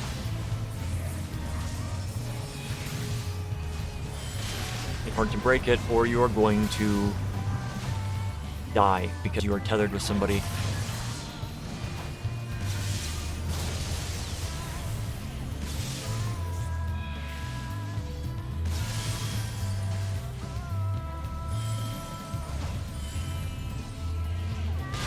Thank you, biggest boy. I'm gonna pop that. The biggest boy got Me and him got tethered. And so biggest boy is going to be stunned this time. But we got tethered. He ran out and grabbed up 3 of these things. Only one of you really needs to run and grab stuff. So biggest boy is going to be broken out. No stun there because AoE hit him. Thunderstorm. Thunderstorm will spawn more of these sparks as well. You don't want to run through more than 3 of them when you get tethered.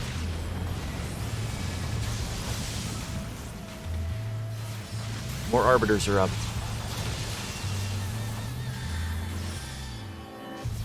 Chaotic Strike, I'm gonna have to mitigate some of that. No, that was the stun. So Cream Commander is there again. Where is Cream? Where is Cream? There he is. Thunder Spark. So if I get targeted with one of those Thunder Strikes, I am going to... I'm not... There we go. See, it took him a few times to learn what was going on. We got 3 sparks up. Biggest boy's gonna get stunned. So biggest boy, stand next to the boss. Oh, that's not good. Cream got it? Okay. These people are doing what they're supposed to be doing. From a tanking standpoint, this is mostly tank and spank. You just move out when Thunder Spark happens, and react appropriately when other things happen. Try not to run over sparks that appear. Boss, I don't think, moves from the middle. If you move away from the middle, he'll do ranged attacks. But that is the striking tree hard.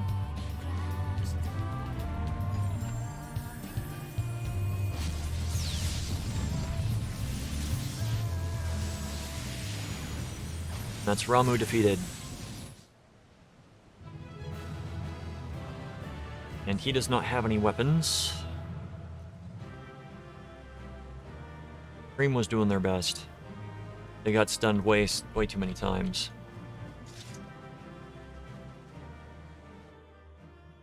Okay, we come out immediately into a cutscene, I believe. Yep, the cutscene. And we go back to Little Solace.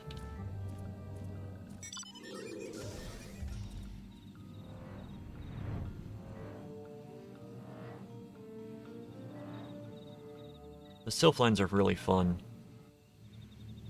I think out of all of the Beast Tribe areas, this is my favorite. Maybe it's just because I like the nature. I like the forest nature versus desert or ocean.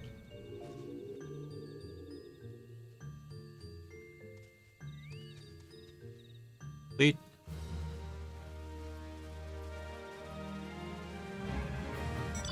We should be getting one more, I think. Quick look up.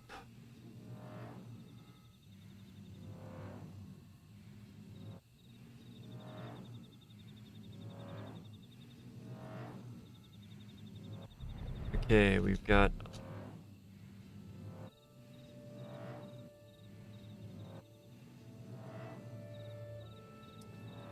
two dungeons and we're not near either of them. Trials.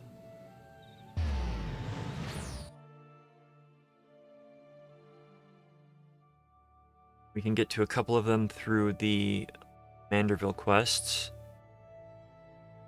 One through the Relic quest. Minstrel's Ballad, of course.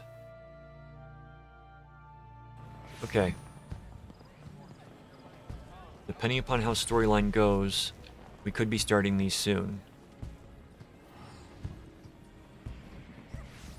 to the Conjurers Guild. So it's possible that we will get into Snowcloak. And then Akafa Amphitheater.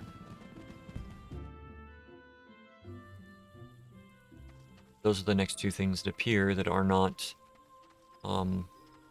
extra content, like extremes.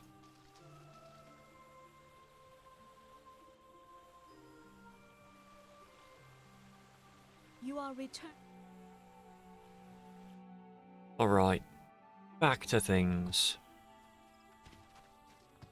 Oh, Papa Limo. Back to Minfilia. So, something else to notice, leave allowances will cap out at 100. I know I haven't gone over leaves yet in detail. I actually need to script those out so I know them, so I can stay on topic and explain everything and make sure that you know what you're doing. But I kind of wanted to get through all the duties for the level 50 first.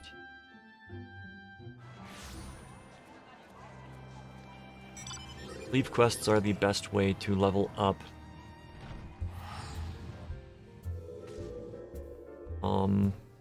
Crafting and gathering after level 50.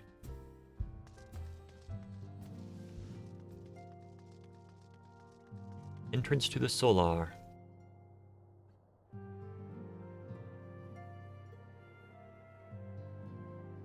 When the quests start sending us into Coerthus, that's when we're going to start getting the Snowcloak and whatnot. Because it's the only snowy zone.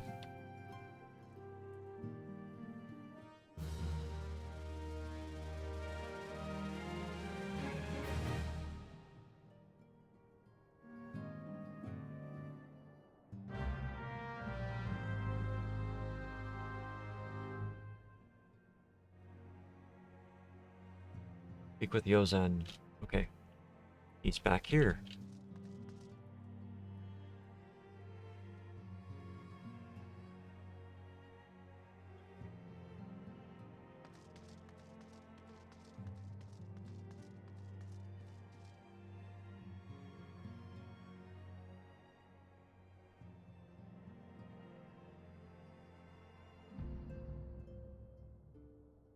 Alright, so meet Hoary Boulder, the east of Revenant's Toll. And for those not familiar with the term, Hoary means icy.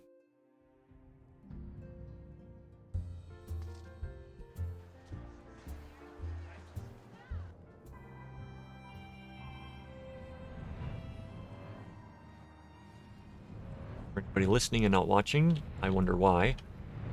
And secondly, it's Hoary. Okay, we've got a mini duty.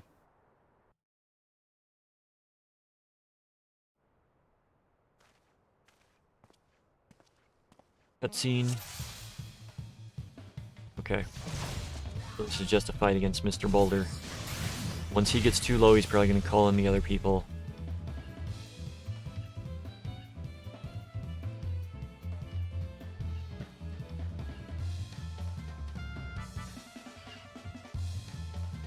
Yes.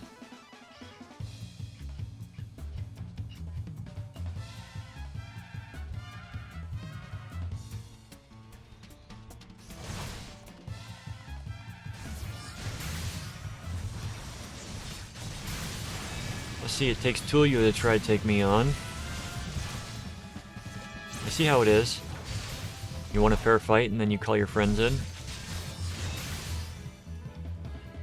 Oh, he's down. Putting on a show.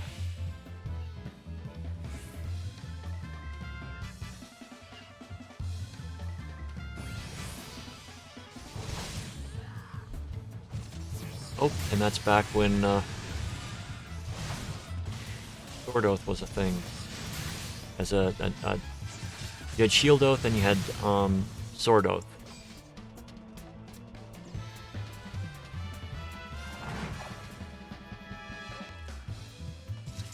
and Shield Oath became Iron Will. And one would increase offensive capabilities, the other would increase defensive capabilities.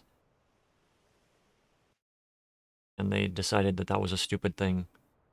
Rightfully so, because tanks, you don't stop dealing damage when you decide to go bring your shield out. You can still smack people while you're taunting them.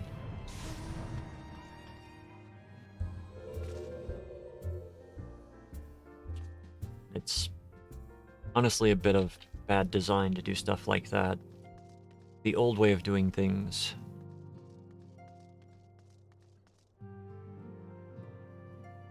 You've got a lot of jobs that you've got to balance against each other. It's better to have static numbers instead of fluctuating numbers. Because with static numbers, then you can balance easier, but if you've got things that are tossed in there, like, oh, you're going to be tanking, so you're going to be doing 20% less damage, it fudges with the eventual output. So in trying to balance for that, you take away the functionality of some classes. Like, we could still hold thread, but in some fights you would be switching between Iron Will or between Shield and Sword Oath because of... Where did you go, Alphanod? Stupid little Elizin.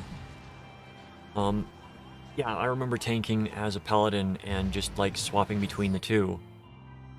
Because you would get so much threat on the enemy that they would no longer be dealing damage to you. Or they would no longer be a threat to anybody else. And the healer was going to be able to heal through everything, so you didn't need the damage reduction that came with Shield Oath. They just pop over to Sword Oath and kill the boss faster. Kill the enemy faster.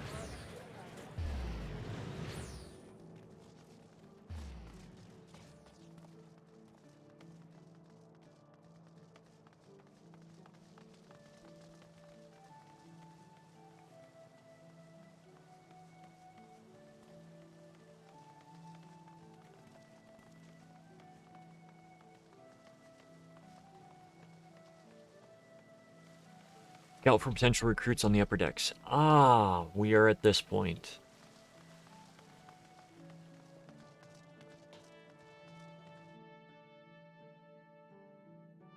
I know where we are in the storyline, and if you've played the storyline before, you'll know where we are.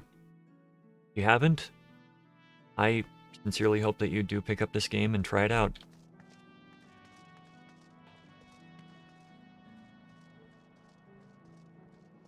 Turn in King of the Hull, free up a potential quest slot.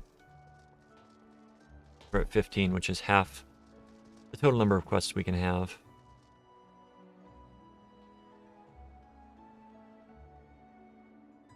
Don't need the cutscene. Give us the guild. Thank you.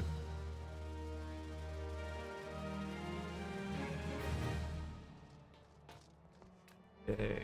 Go back up and...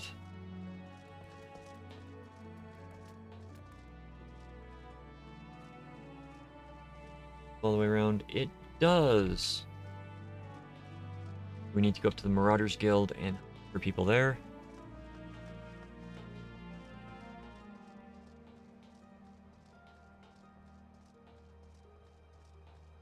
Located there's one right there. There's one at the Marauders Guild. We can teleport. Grab those two. Third one is over by the anchor yard. Okay.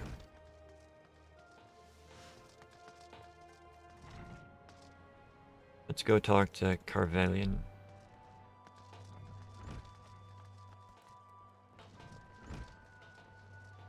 Oh. Excuse me.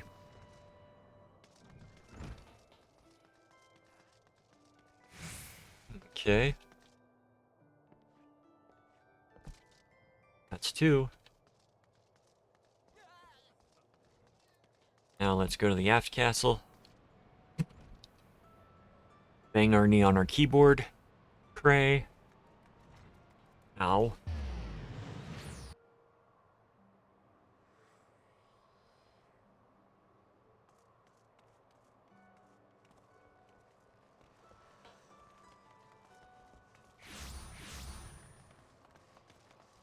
Okay, so that's the one thing that I'm not thrilled about with the new players.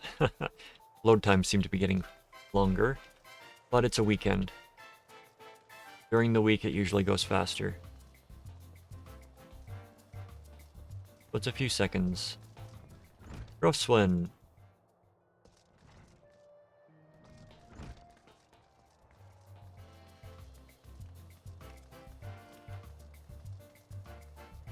Come to the armorers and basically the smithing guilds.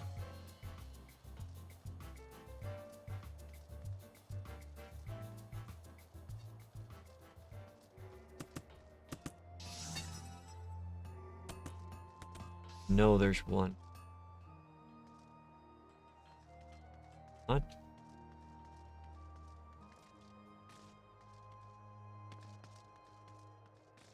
Is it here or was it up by the Culinary Guild?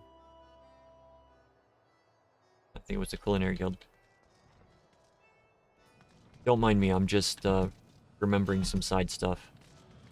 Okay, you cannot jump over the iron forges. Run around them.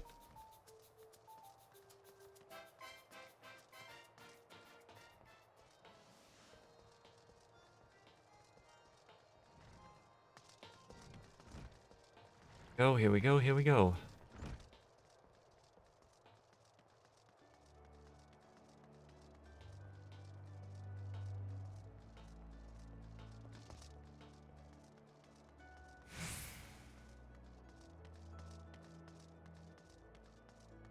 Real.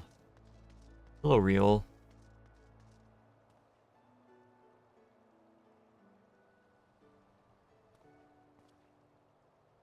Right, speak with Alphanaud in the Airship Landing.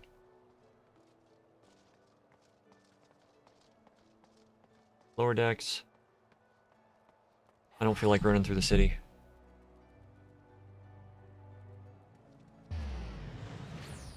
Take just about as much time.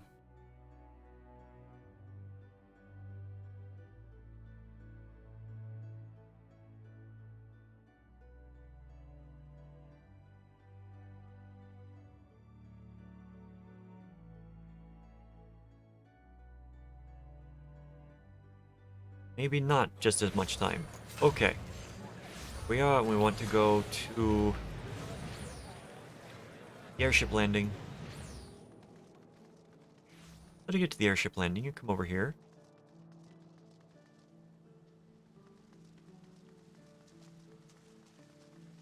I thought I was going to have to port someone.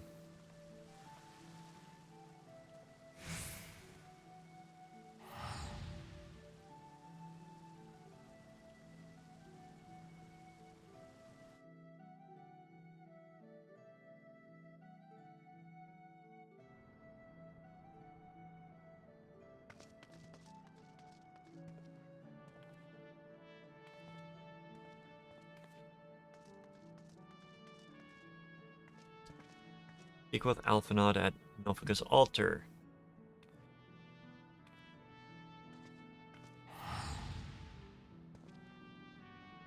If I recall, this was the final bits for the 2.1 quest line.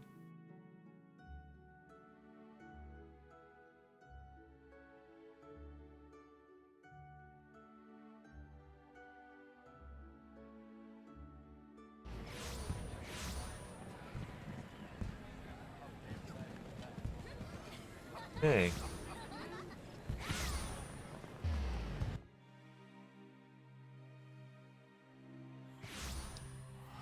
Early on, most of the final parts of quests were a lot of busy work. Busy work being the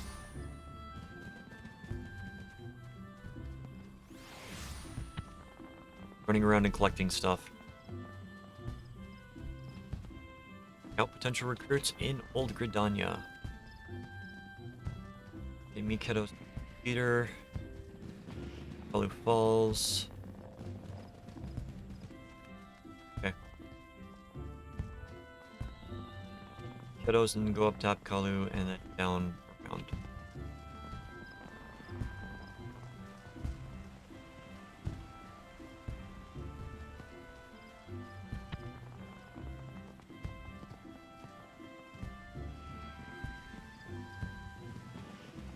Wait, what is going on?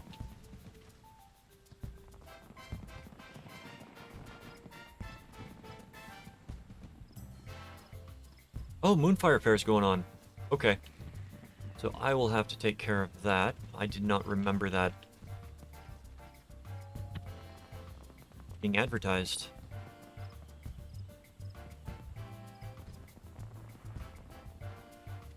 I gotta find out when that ends.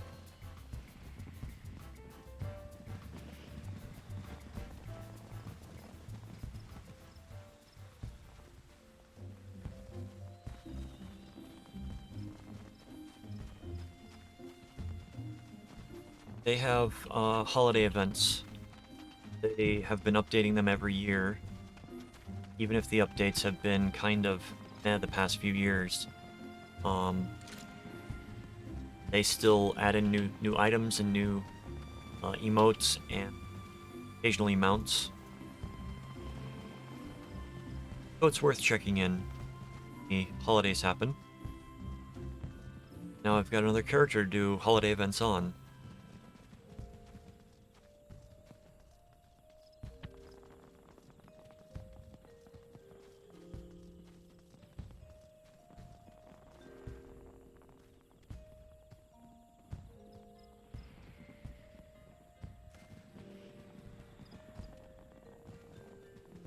Your sandal.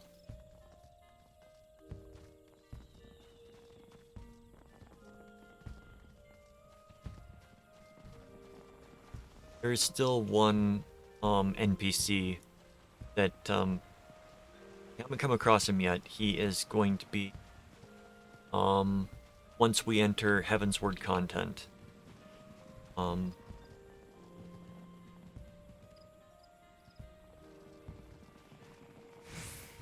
Makes me laugh still. Not gonna say it. Makes me laugh.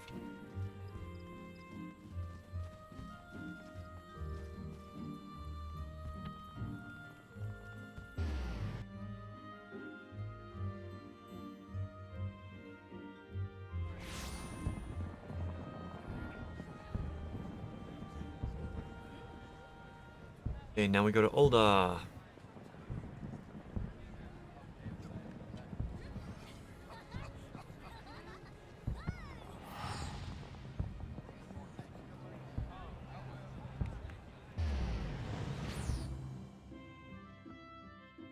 Okay, back to the City of Sand.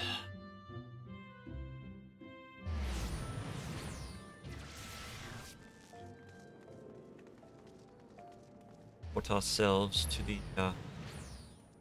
Chamber of Rule. Closest to Nofka's Landing.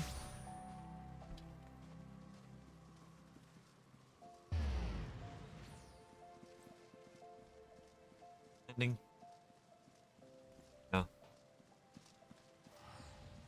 Royal Promenade.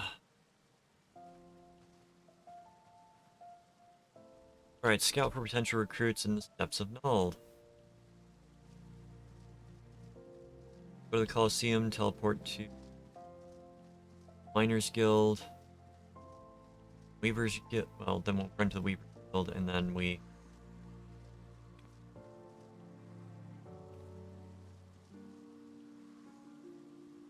Gladiators.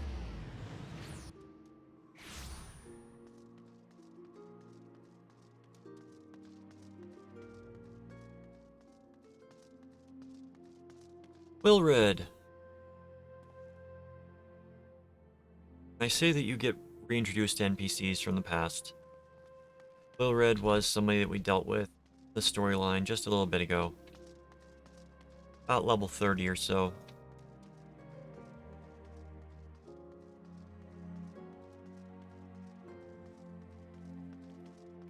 teleport will run through all. Running, running, running.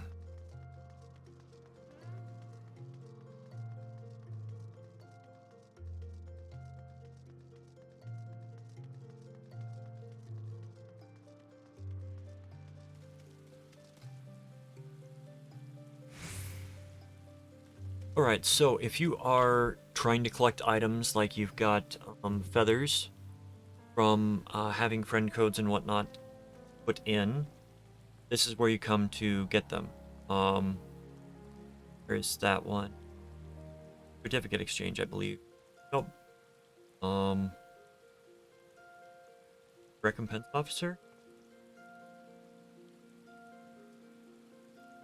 This would be to get items from previous events that you are taking part in that are no longer there. Like we're in the Moonfire Fair right now. So any items that you have purchased in the past, you'll be able to exchange the tokens to buy them. Seasonal events. Yeah. Gonna look like this. So you got the silver rabbit Kabuto helmet. I believe I've got that on this character. Trade various things that you got.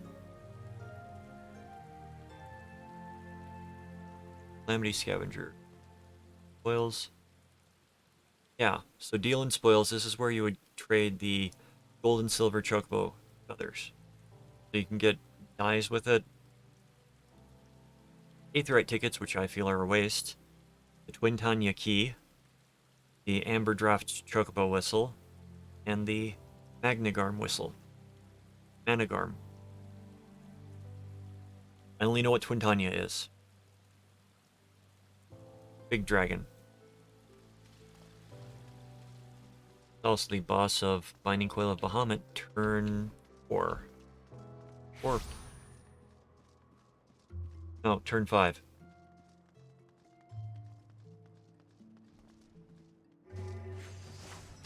Hello, Yellow Moon.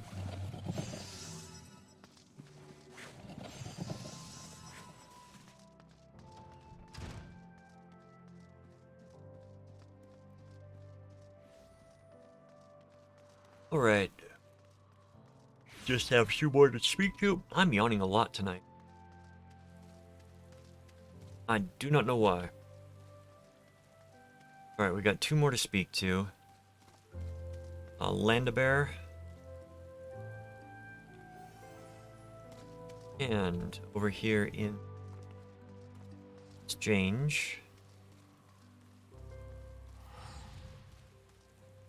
Zint God.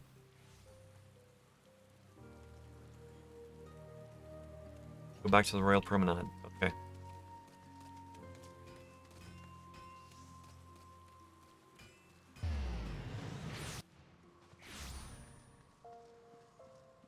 Alrighty. With this completion, this is probably going to be... I'll have to go back to speak to Minfilia, I think.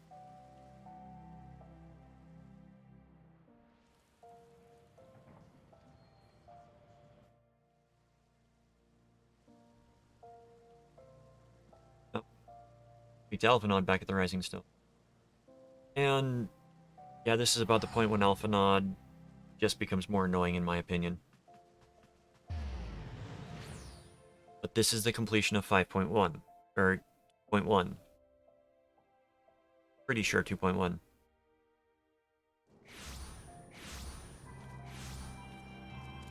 How I know it's the completion quest is you're getting 5,000 gil.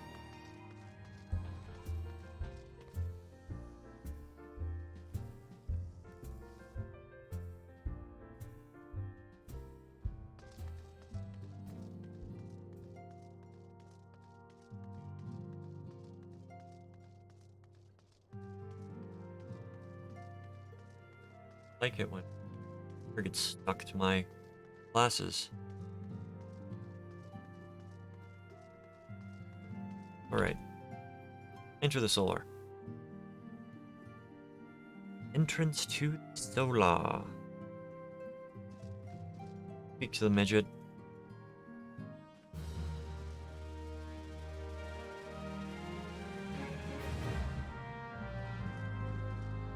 Laughborn.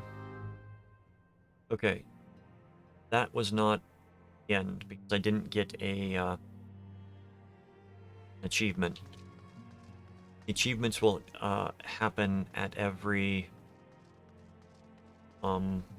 section of storyline. And I'll also get more titles. Titles, you go to Profile, Acquired Titles. I just have Heart of the Party.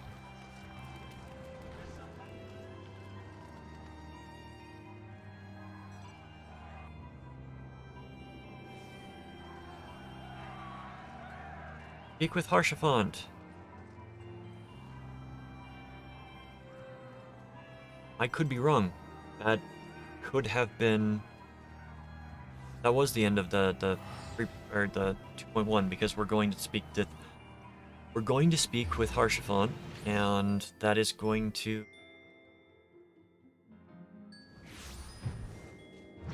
That's the start of the 1.2, 2.2. Can't keep my numbers straight.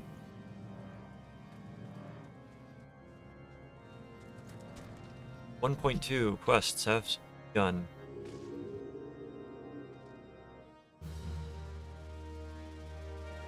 Yep, because we're at the 110 here now.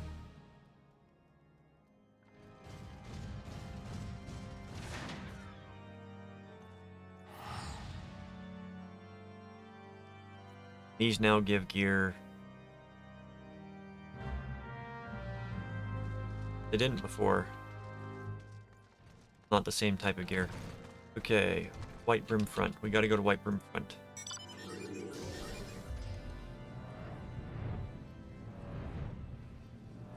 Gale Force Warning unlocks Garuda Extreme.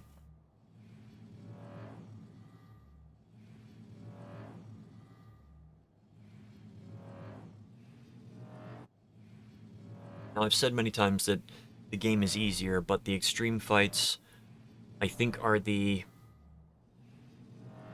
They may not be as nerfed as others. I know they're not as nerfed as others. They're harder fights. You have to pay attention to mechanics. I know that there are Savage as well for some of the fights that they added in, just give people more content to challenge themselves with. Lamont. Blood for Stone finished. That finished. Speak with the Mistreated Merchant.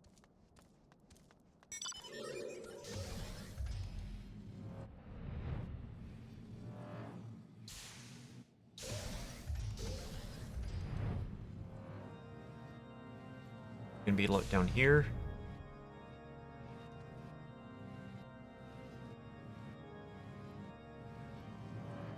Nope, you're gonna be up in the infirmary.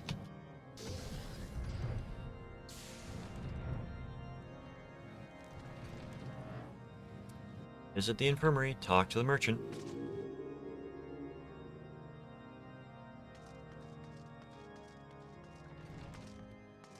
And we are in the pre-Heaven's Word quest lines. Go where now? Search Snowcloak. Okay.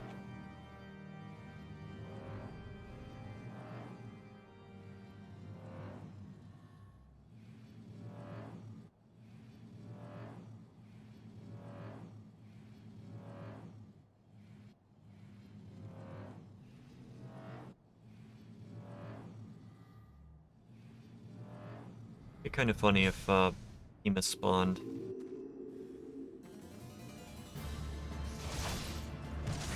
A loyal heretic.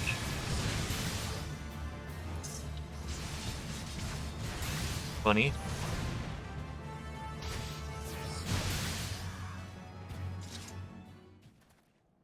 Okay. You on. This can unlock Snowcloak? Looks like it is. One of my favorite dungeons.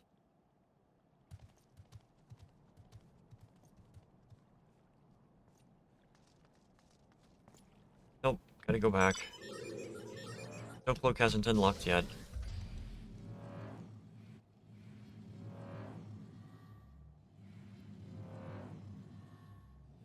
A snow cloak sounds like it would be...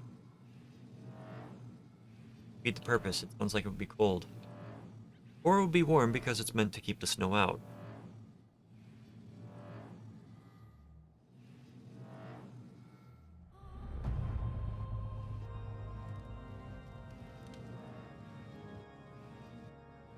Up. And then down. Erlemon. Let's speak with Arshafon.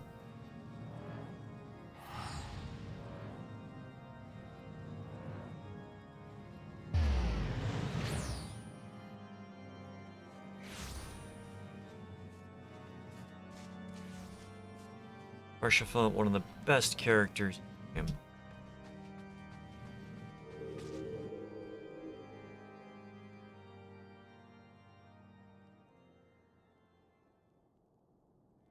Always so friendly, always so helpful.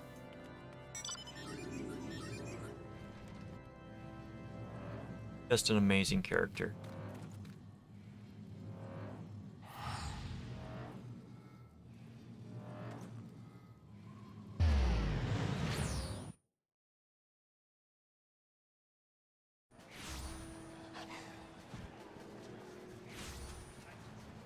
Right, Slathborn. Silver Piece. Brave new companions. Speak with Tataru. Hello, Tataru. Where are ya?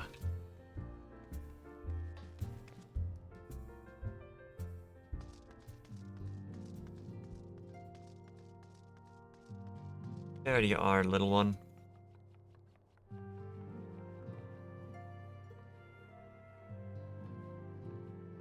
I'll be honest, she is the scariest member of the Scions.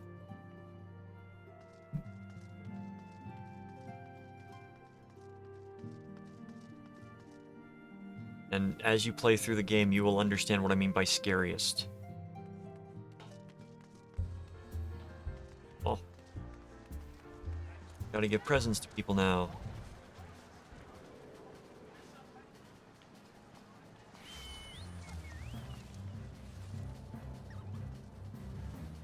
On the wall. Laurentius.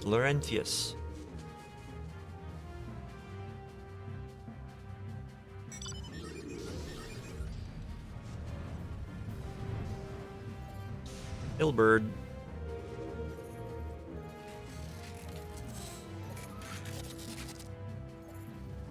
That is the Ozma mount.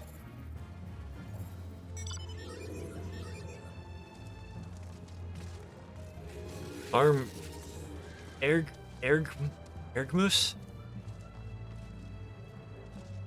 Sounds like a noise you would make while sneezing.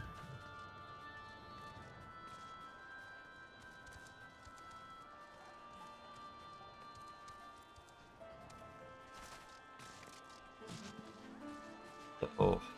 Femi.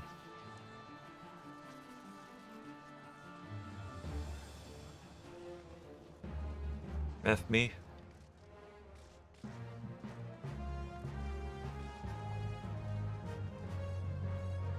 There's Wilred.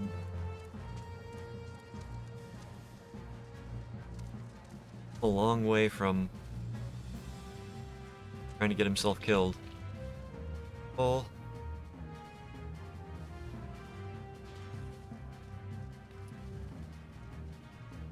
And Elion. Now, going around and recruiting people was the end of the previous one. Going around and saying hi to these people is to refresh who they are in your mind. Because you will forget about some NPCs, you will not forget about others. Like Harshafon is not a character that you forget.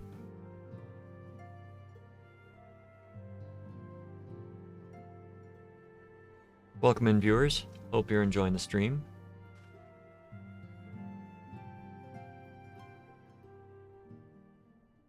Having some fun getting to the next dungeon, which is going to be Snowcloak. Have to get there quickly. Well, not quickly, but as fast as I can. Not taking the gear because the gear is pointless for me right now.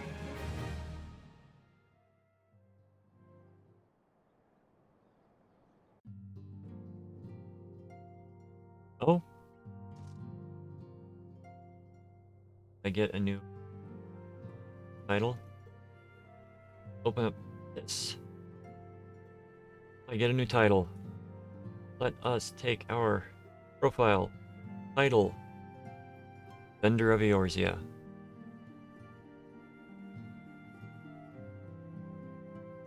Accept the new quest.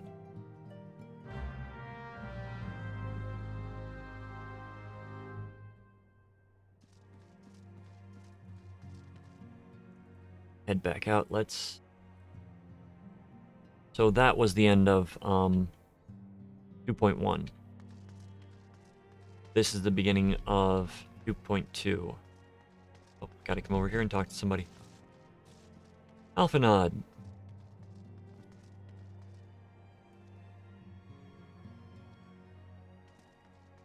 Ilbird.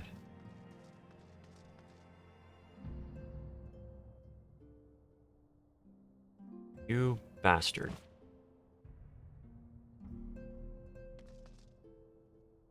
Speak with Urban at the Hall of Fame. Hall of Flames.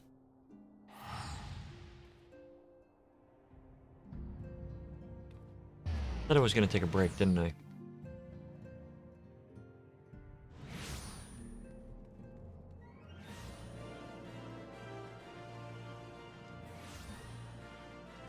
Oh, no break for me.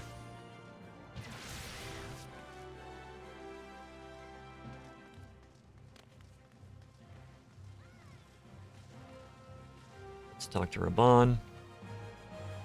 Skip the cutscene.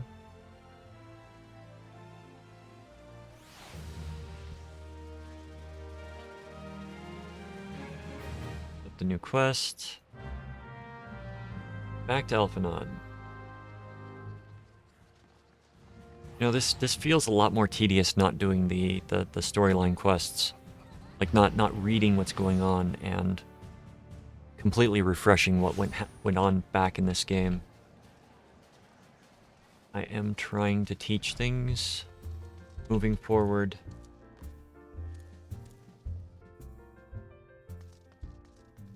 It is, in my opinion, it is in my goal to explain what's going on in the game, not necessarily how to play, not why to play, if that makes sense.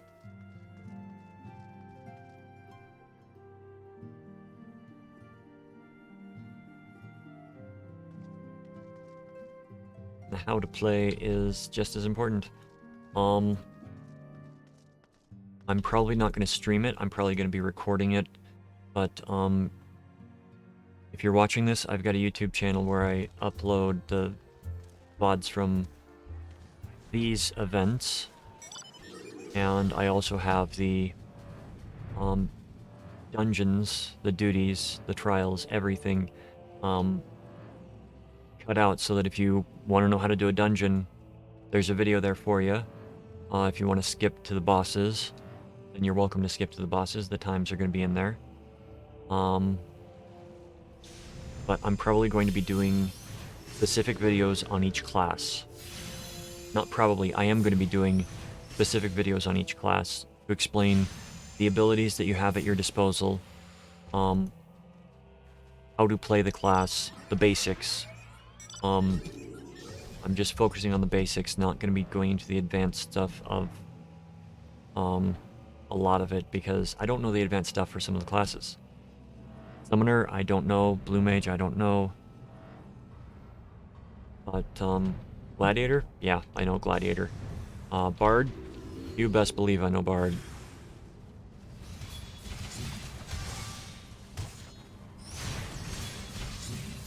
I'm gonna pick up his as well. Put them all in a pile and AoE them down.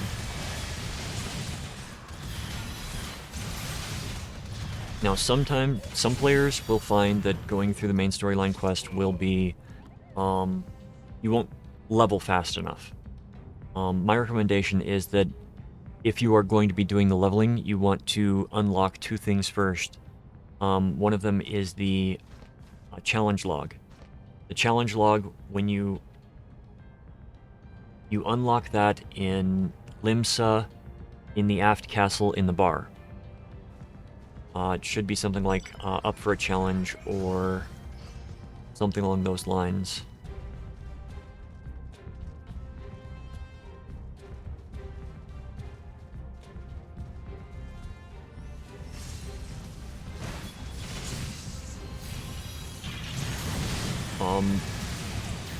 And the second thing is that you want to do the you want to complete the challenges that are there, because they're weekly challenges that reset on Tuesday.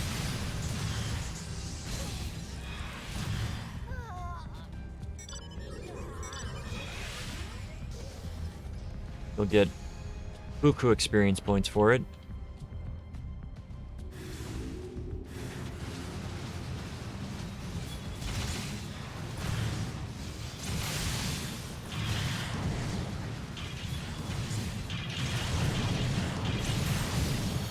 I mean, I could check the log right now. Log, challenge log. Yeah, I'll get basically a 1/6 of a level right now if I do 3 dungeons via the duty roulette.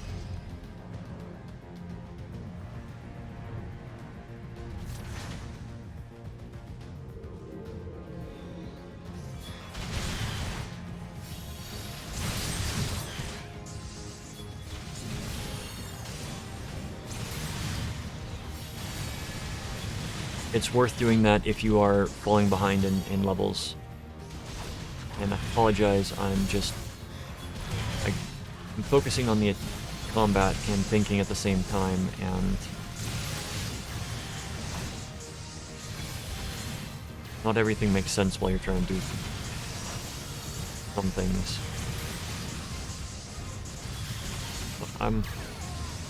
You're watching, I'm glad you're watching.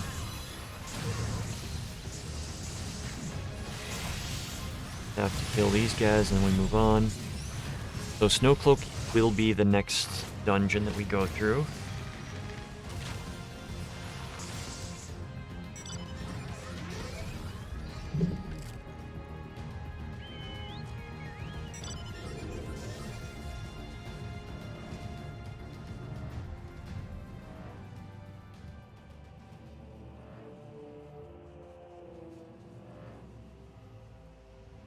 Snacking a bit, need some sugar. Brain is not functioning right, so I need sugar.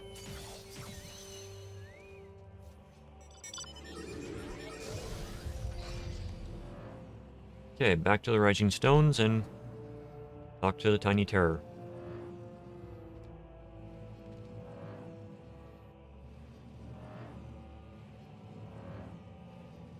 It's foggy.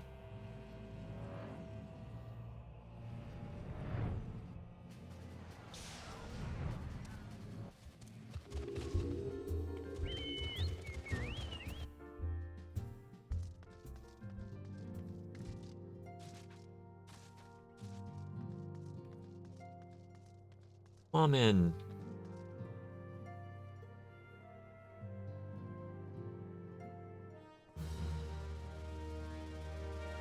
The terms. Okay. We gotta speak to Minfilia.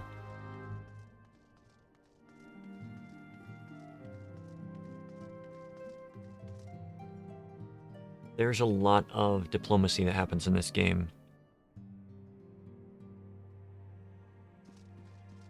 Because you've got multiple nations working together, fighting against each other, and dealing with each other.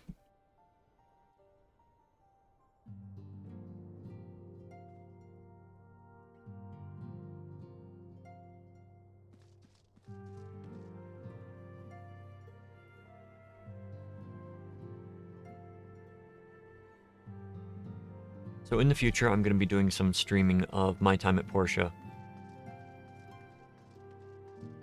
I played that game a while back, and I streamed it on and off.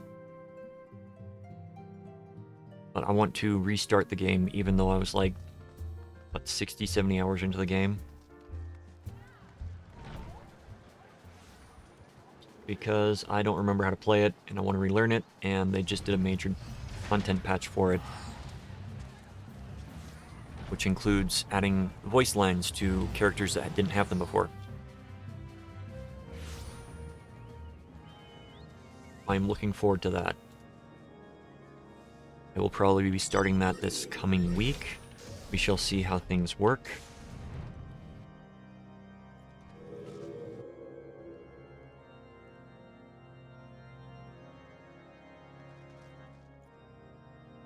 Gotta go outside. Speak with House Four Temps Guard. And we're here. House Four Temps, you will get to know them very well.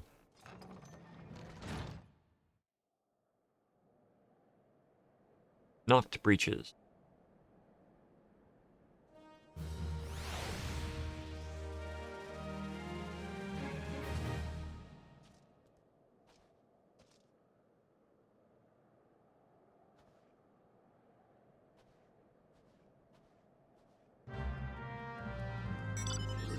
Let's speak with Harshpont again.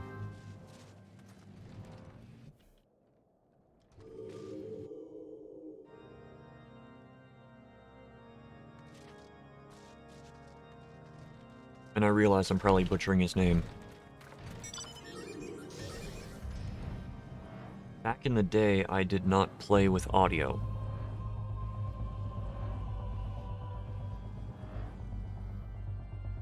I did not enjoy having the audio because I'd always be listening to something else, and I did not like the crossed audio.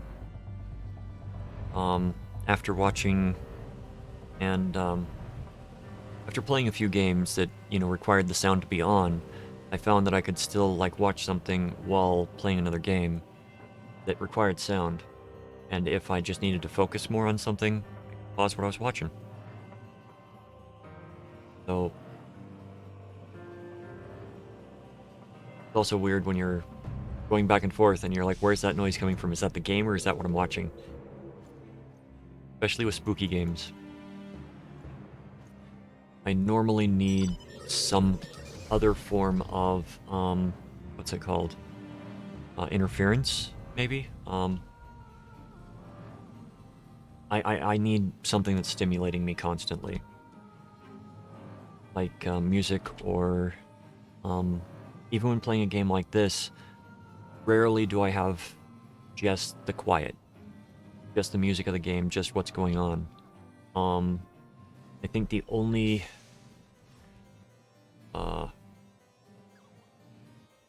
times that I don't do that is when I'm doing raids and whatnot.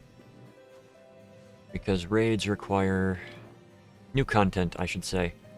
New content requires paying attention.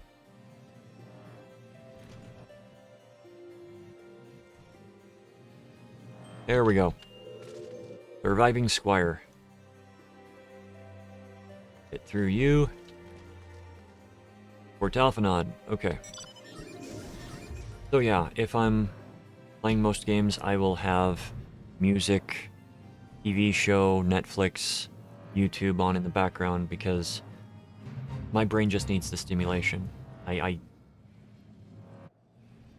past few nights, my router is dying right now, so I've got a new one. I just have not set it up because there hasn't been an appropriate time, I suppose. And what has occurred with that is that, I'll listen to Netflix. I'll put on a really long series and have that at a low volume while I sleep because it quiets my mind down. The past few... Excuse me? The past few days I have,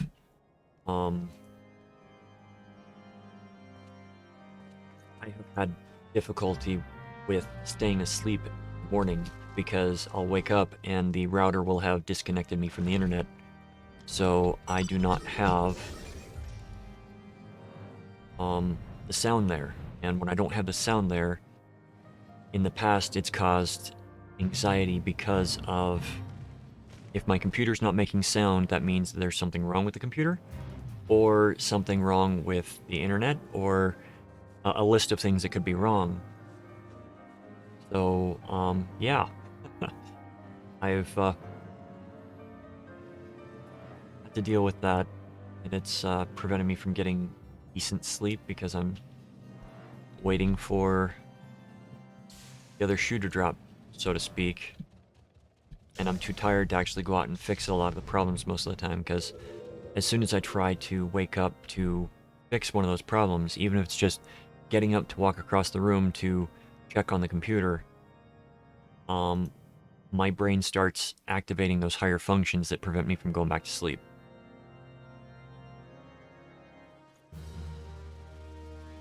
So, it's been difficult this past week since Mom came home, because I've been focusing on trying to make sure she's okay.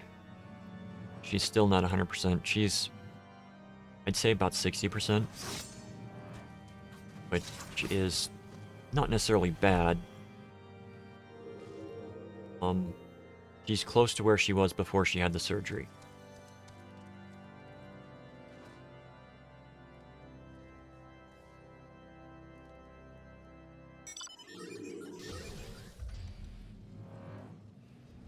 But last night, I just put on something that I knew would not be interrupted, and woke up, found the internet had been disconnected yet again, rebooted the router. I was in the mood to take care of it this morning, but being in the right mood and not wanting to deal with...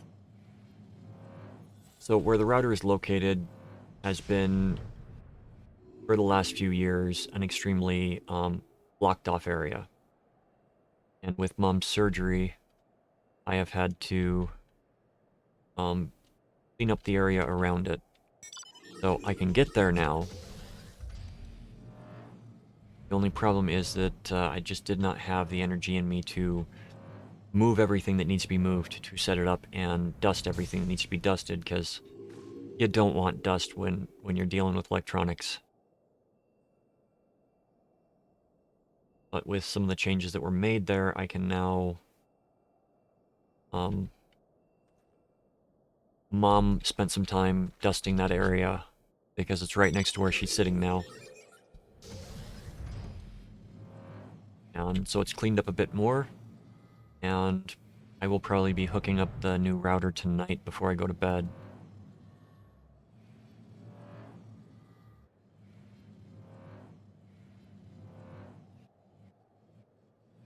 And there's also the possibility that the new router will give us faster speeds, because the one that we're using right now is an older model that did not support past about 100 megs. I think. Could be wrong, but it will also be good for when we if we get onto the local municipality's internet.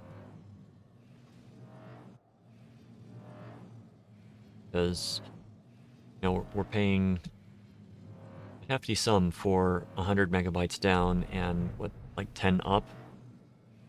Well, I've never seen it go past 5 up. And the municipalities is going to be $70 for gigabyte down, or rather a gigabit down, and 100 megs up. So, I would really much rather be on the municipality's internet, because it's just going to be so much better.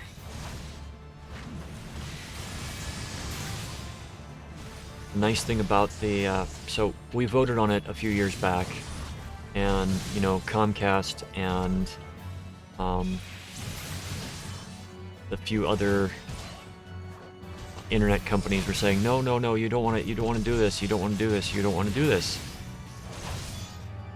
Because of course they do, because it's going to be seen as competition, and it's going to be offering a better service for less money, or same money.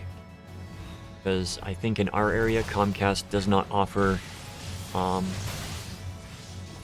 gigabit down. They'll offer speeds up to, I think, 250, and you're still paying like $80 for... You're going to be paying more for less speed. Because that's the way that Comcast works. Okay, the symbol is still here. Okay, Fallen Heretics effects. So, yeah, we were on Comcast for a while, but they just really liked being complete and utter assholes. And, you know, so they have the introductory rates, and introductory rates on anything is bullshit. Either you have a set rate across the board and be honest with your consumers, or you try to rip them off by having the rates. And what they were doing was not just bad business practice, but we should have really turned them in for it. Oh yeah, you'll have this price for 6 months. We had the price for 5 months. We could check the bills, and we only got 5 months. And every time we would like call for their customer retention, they would give us the retention discount again. And yeah, Comcast just, they're a horrible company. I mean, most companies are not really that great, but Comcast, their level of unethical behavior is just horrible. And, you know, when we shut off our service for Comcast, we got a call, like, the day after we shut it off and turned our box in, saying, hey, we noticed that you didn't have a box. We're going to send you one. Person on the phone, not a recording. And just like, no, we ended our service. We're switching to a different company. Don't send us the box. Okay, well, we won't be sending that out to you then. Sorry to have lost you. Is there anything we can do to make you come back? It's like, offer better service. Offer, you know, we're getting literally 10 times the speed that you're offering for half the price. So, yeah, we can't match that. Well, you could, but you just won't. So a week later, the box that they said they weren't going to send and that we said we don't want came to us. And then they tried to charge us for the box. Now, if you don't know what that is in the US, that is mail fraud. That is sending somebody something and then charging them for it that they didn't ask for, that they didn't want. And that dates back to a time in US history when people would send people samples in the mail and then demand payment for the things that they sent. So that got written into the federal laws against mail fraud, and you better believe we turned them in for that.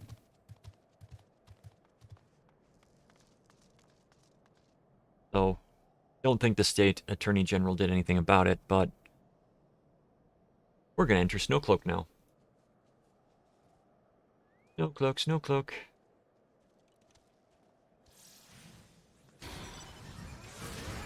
So yeah, Comcast is a bunch of dirty bastards that don't care about their customers and would step over you as you are bleeding out to collect a nickel that they see fell from your pocket. You can quote me on that.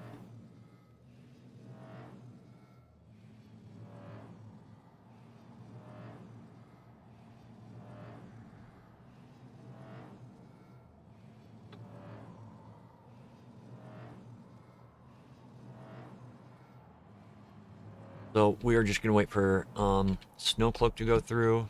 These people are probably watching the post duty cutscene.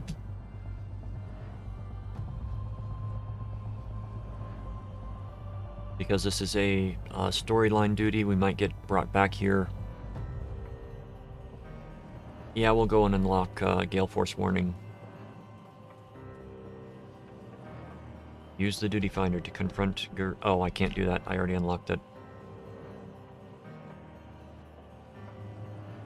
King lives. That is Adder's Nest.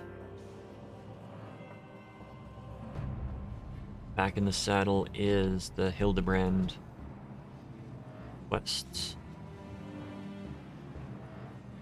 But yeah, we'll go and be Steps of Nald. We're gonna go back to Ul'dah while we wait for this duty to pop. It'll take less than 5 minutes, but yeah, we'll try to unlock Battle on the Big Bridge and other one. Get the other one. Or we'll just enter Snowcloak.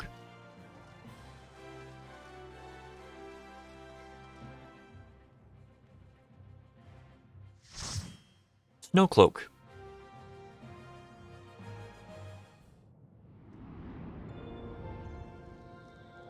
Such a beautiful dungeon.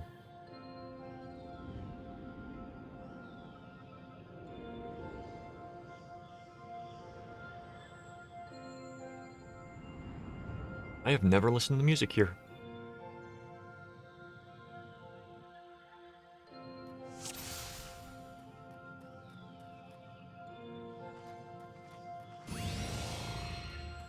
Turn on tank stance, examine the healer.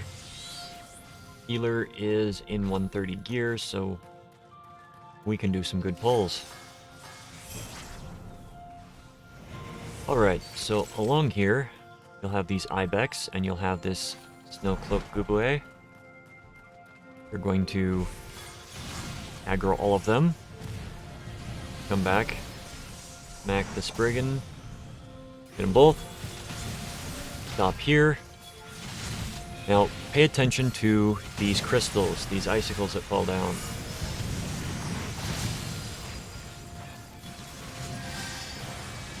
It fell down and it did a circular AoE, so you don't want to stand in that when it falls and then explodes, because you can take damage from both.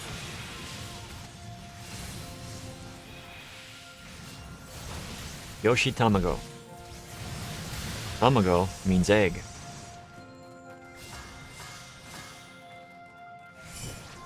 Okay. This section, you're gonna have wolves, wolves, wolves, so many wolves.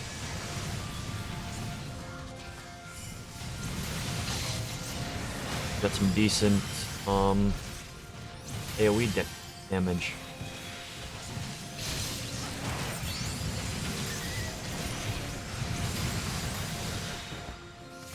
Once these wolves are dead, a bear is gonna spawn.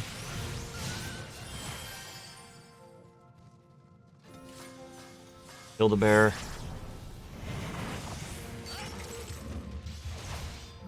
You can pull the wolves back to this spot, but the bear won't be there. It spawns after the wolves die.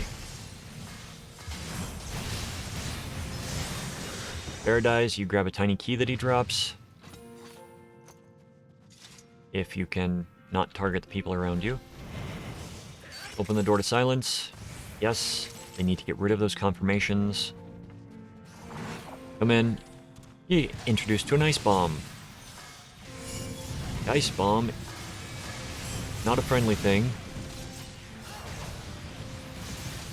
And it will try to blow up if you let it, but DPS seems to know that bombs need to die soon. So, after this guy dies, we come into this guy. Wandel, first boss. Okay, as a tank, this is going to be a basic tank and spank with one minor exception. You want to be constantly jumping or moving around side to side. Because of a skill called Snowdrift. He'll cast it, and if you're not moving when it hits, you will get a stack of frozen. Frost Bomb will be spawning throughout this. You want to kill them. So jumping will prevent you from getting the frozen debuff. Stack of 4 will freeze you completely in your spot. A stack of 4 will freeze you completely. Thunder is going to go out, which is going to turn most of the arena into a frozen tundra.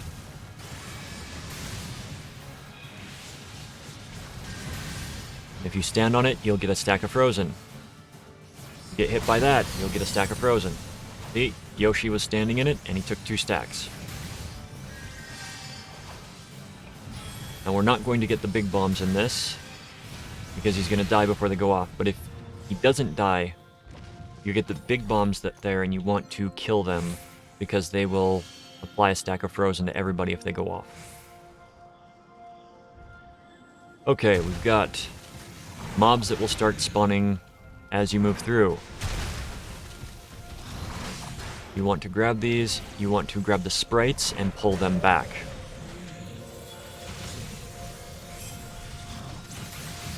And you'll maybe have to single target them because of crap.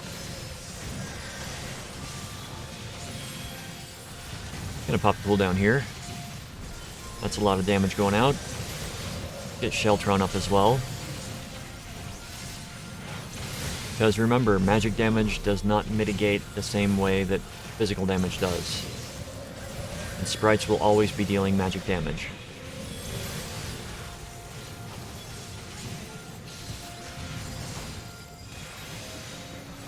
Okay. You won't be able to pull past this next group. You never want to stop in the windy areas.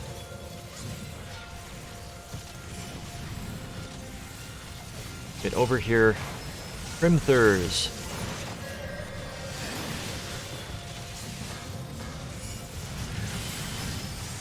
Okay, so you don't want to stop in this windy area because you'll be taking constant damage.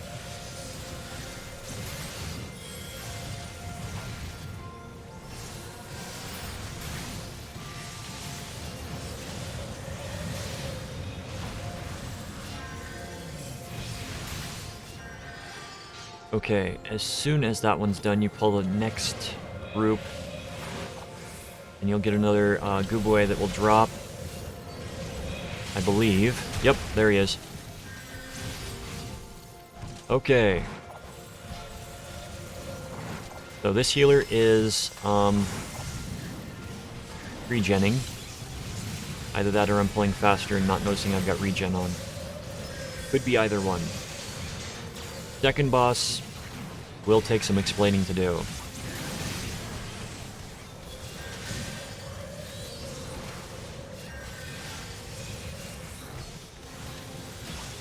Checking with the party to see if they don't know the boss.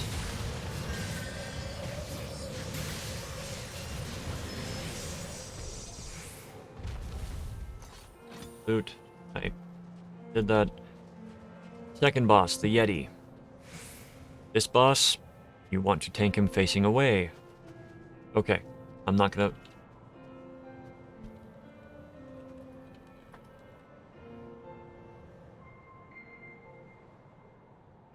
Planning the fight.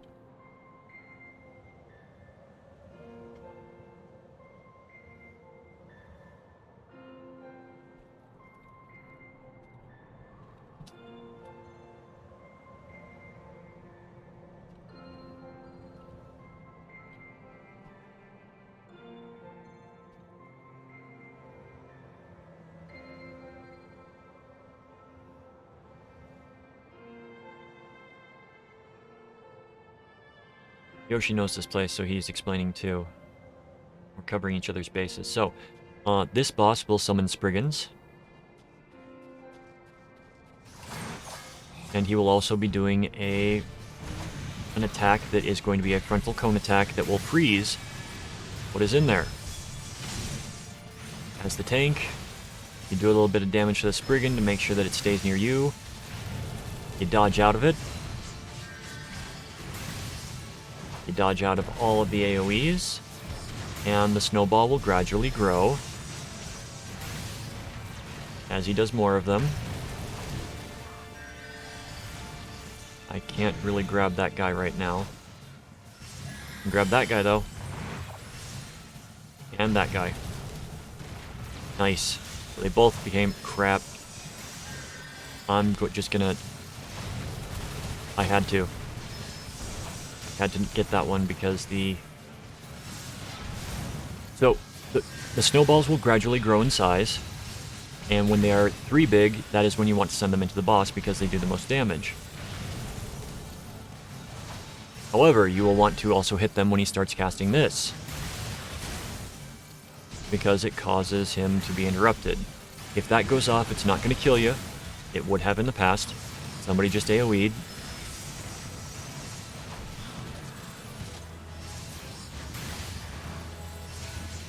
We got the Spriggan.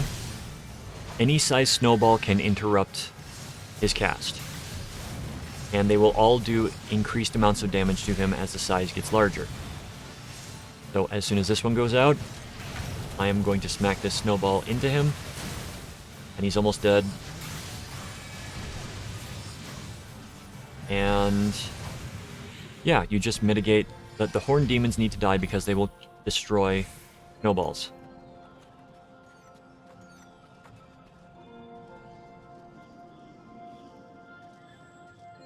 Alright, so these glacier sprites are going to kill themselves. You have to run through, grab, go like this. Okay, we did not go like that. Glacier sprites are going to kill them, or they, no, there we go. So the glacier sprites act like basically weak bombs.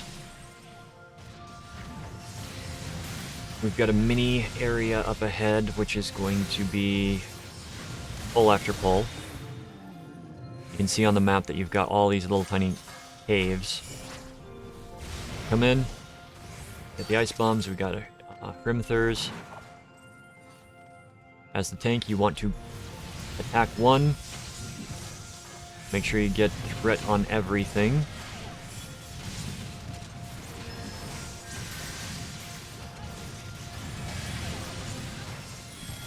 Hope I explained that Yeti fight well. Was trying to do it as we were going through it, but I think I was commenting too much. I'll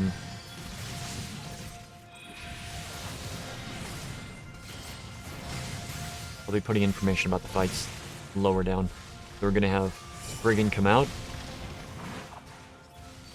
Drop the nope. I was gonna drop the regen. So during these two, I was going to say after, you're going to get some of these that will fall, the icicles.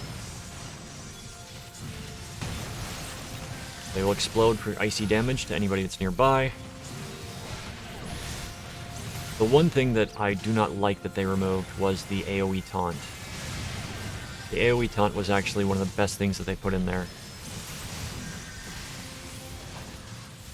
But at the same time, they also made threat a lot easier to manage.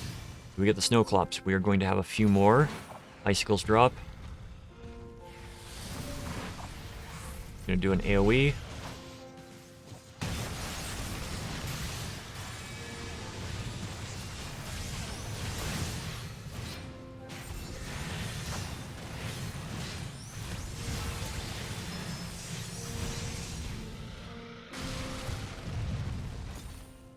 Last one. Drop. Explode.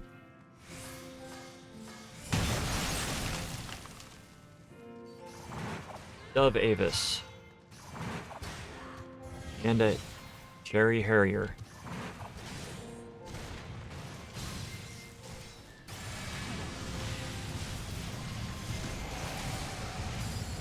So you want to kill the Cherry Harriers because they will turn themselves into an Avis. Huh. They seem to have gotten rid of the extra loot in this dungeon.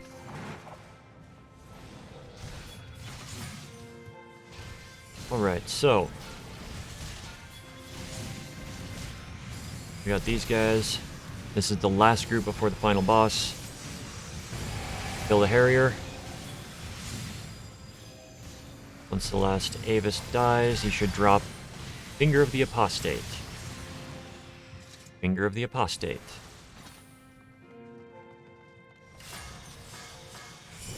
Open the door to Oblivion.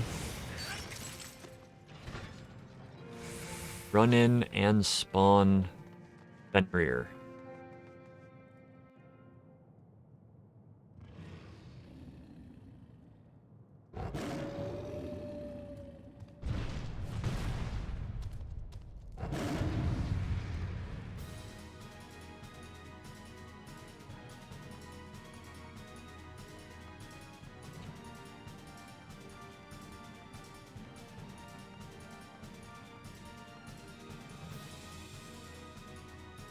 Okay, I'm gonna have to explain the fight, so 1 second.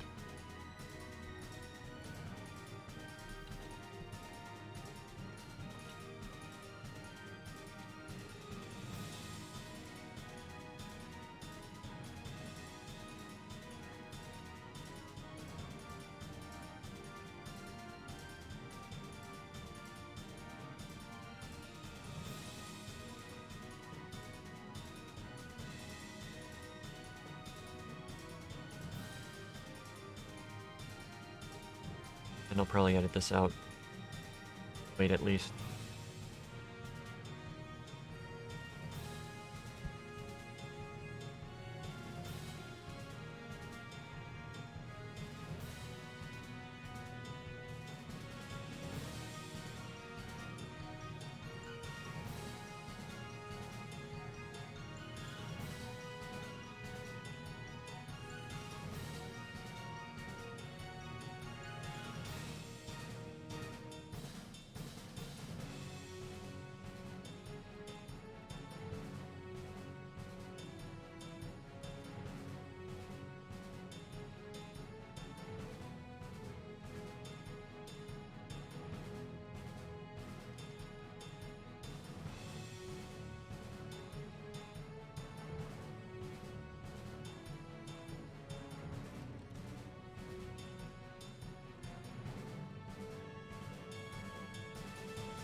Okay, so for this fight, a lot of dodging.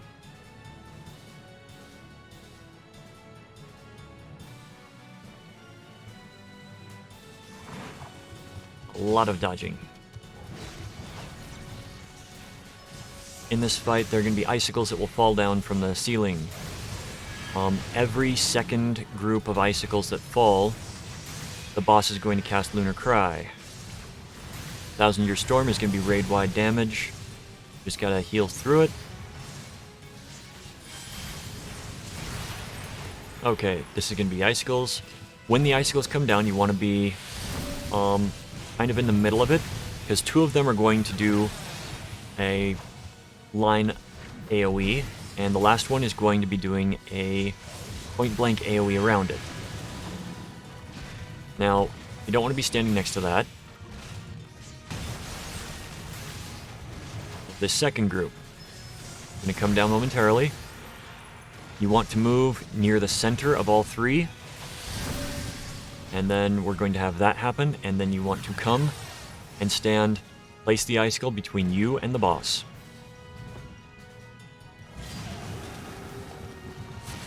If someone gets caught, immediately taunt the boss. As the tank, you want to immediately taunt the boss to try to protect them from being destroyed like the healer was there.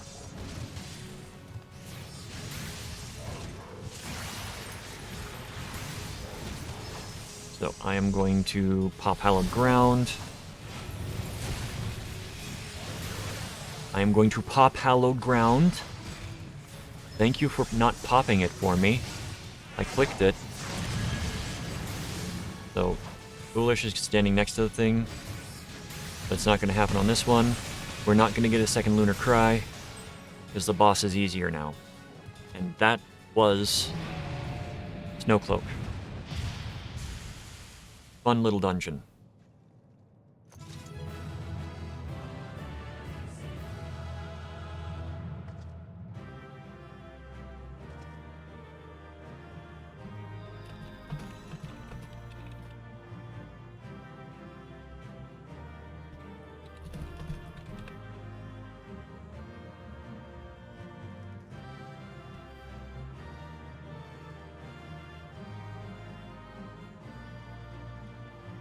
Alright, so, Yoshi was actually very helpful in that.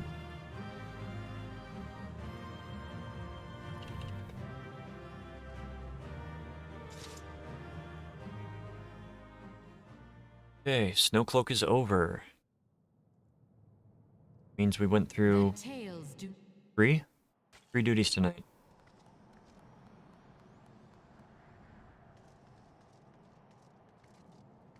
Let's finish up these quests. I don't think we're gonna get to the other duties tonight. I know that these chapters were a little bit shorter than the original. But, yeah, I think I'm gonna be ending the stream shortly. Make sure we get back to place that we can turn stuff in.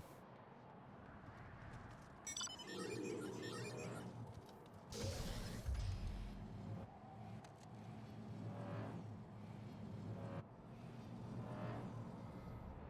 we're not running to the middle of nowhere to start the next quest or to turn in the next quest.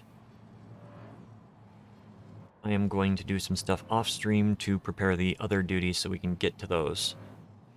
Which includes going through the Manderville quests and whatnot.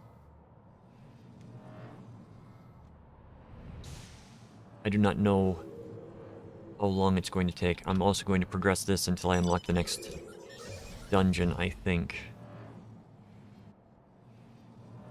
Actually, I could just call it here then, if that's what I'm going to do. So, yeah, that is what I'm going to do. Those of you that are still here, thank you for watching. I appreciate the viewership. Even if you're not talkative, I'm glad that you're here. I really do appreciate it. I think we're going to go over and drop a raid on somebody. Let's see who is actively online. Okay, what people are playing? Back for Blood, Phantom Pain, Resident Evil, Apex Legends. Well, we'll keep it in the realm of Square Enix. Let's see. Nope. They are no longer streaming. Okay.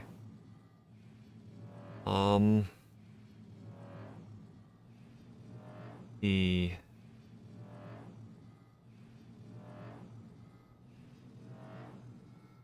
Who do we have? Who do we have? Alright, we're gonna go and give a raid to Celine Dion. She is playing Final Fantasy XIV as well. They are farther along in stuff than I am, so stick around, and if you want to see some stuff that you can experience later in the game, then yeah.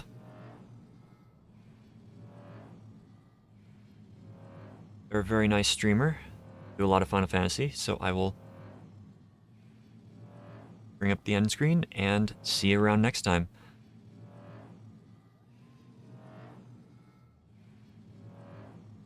Take care of yourselves out there, and I will definitely see you soon.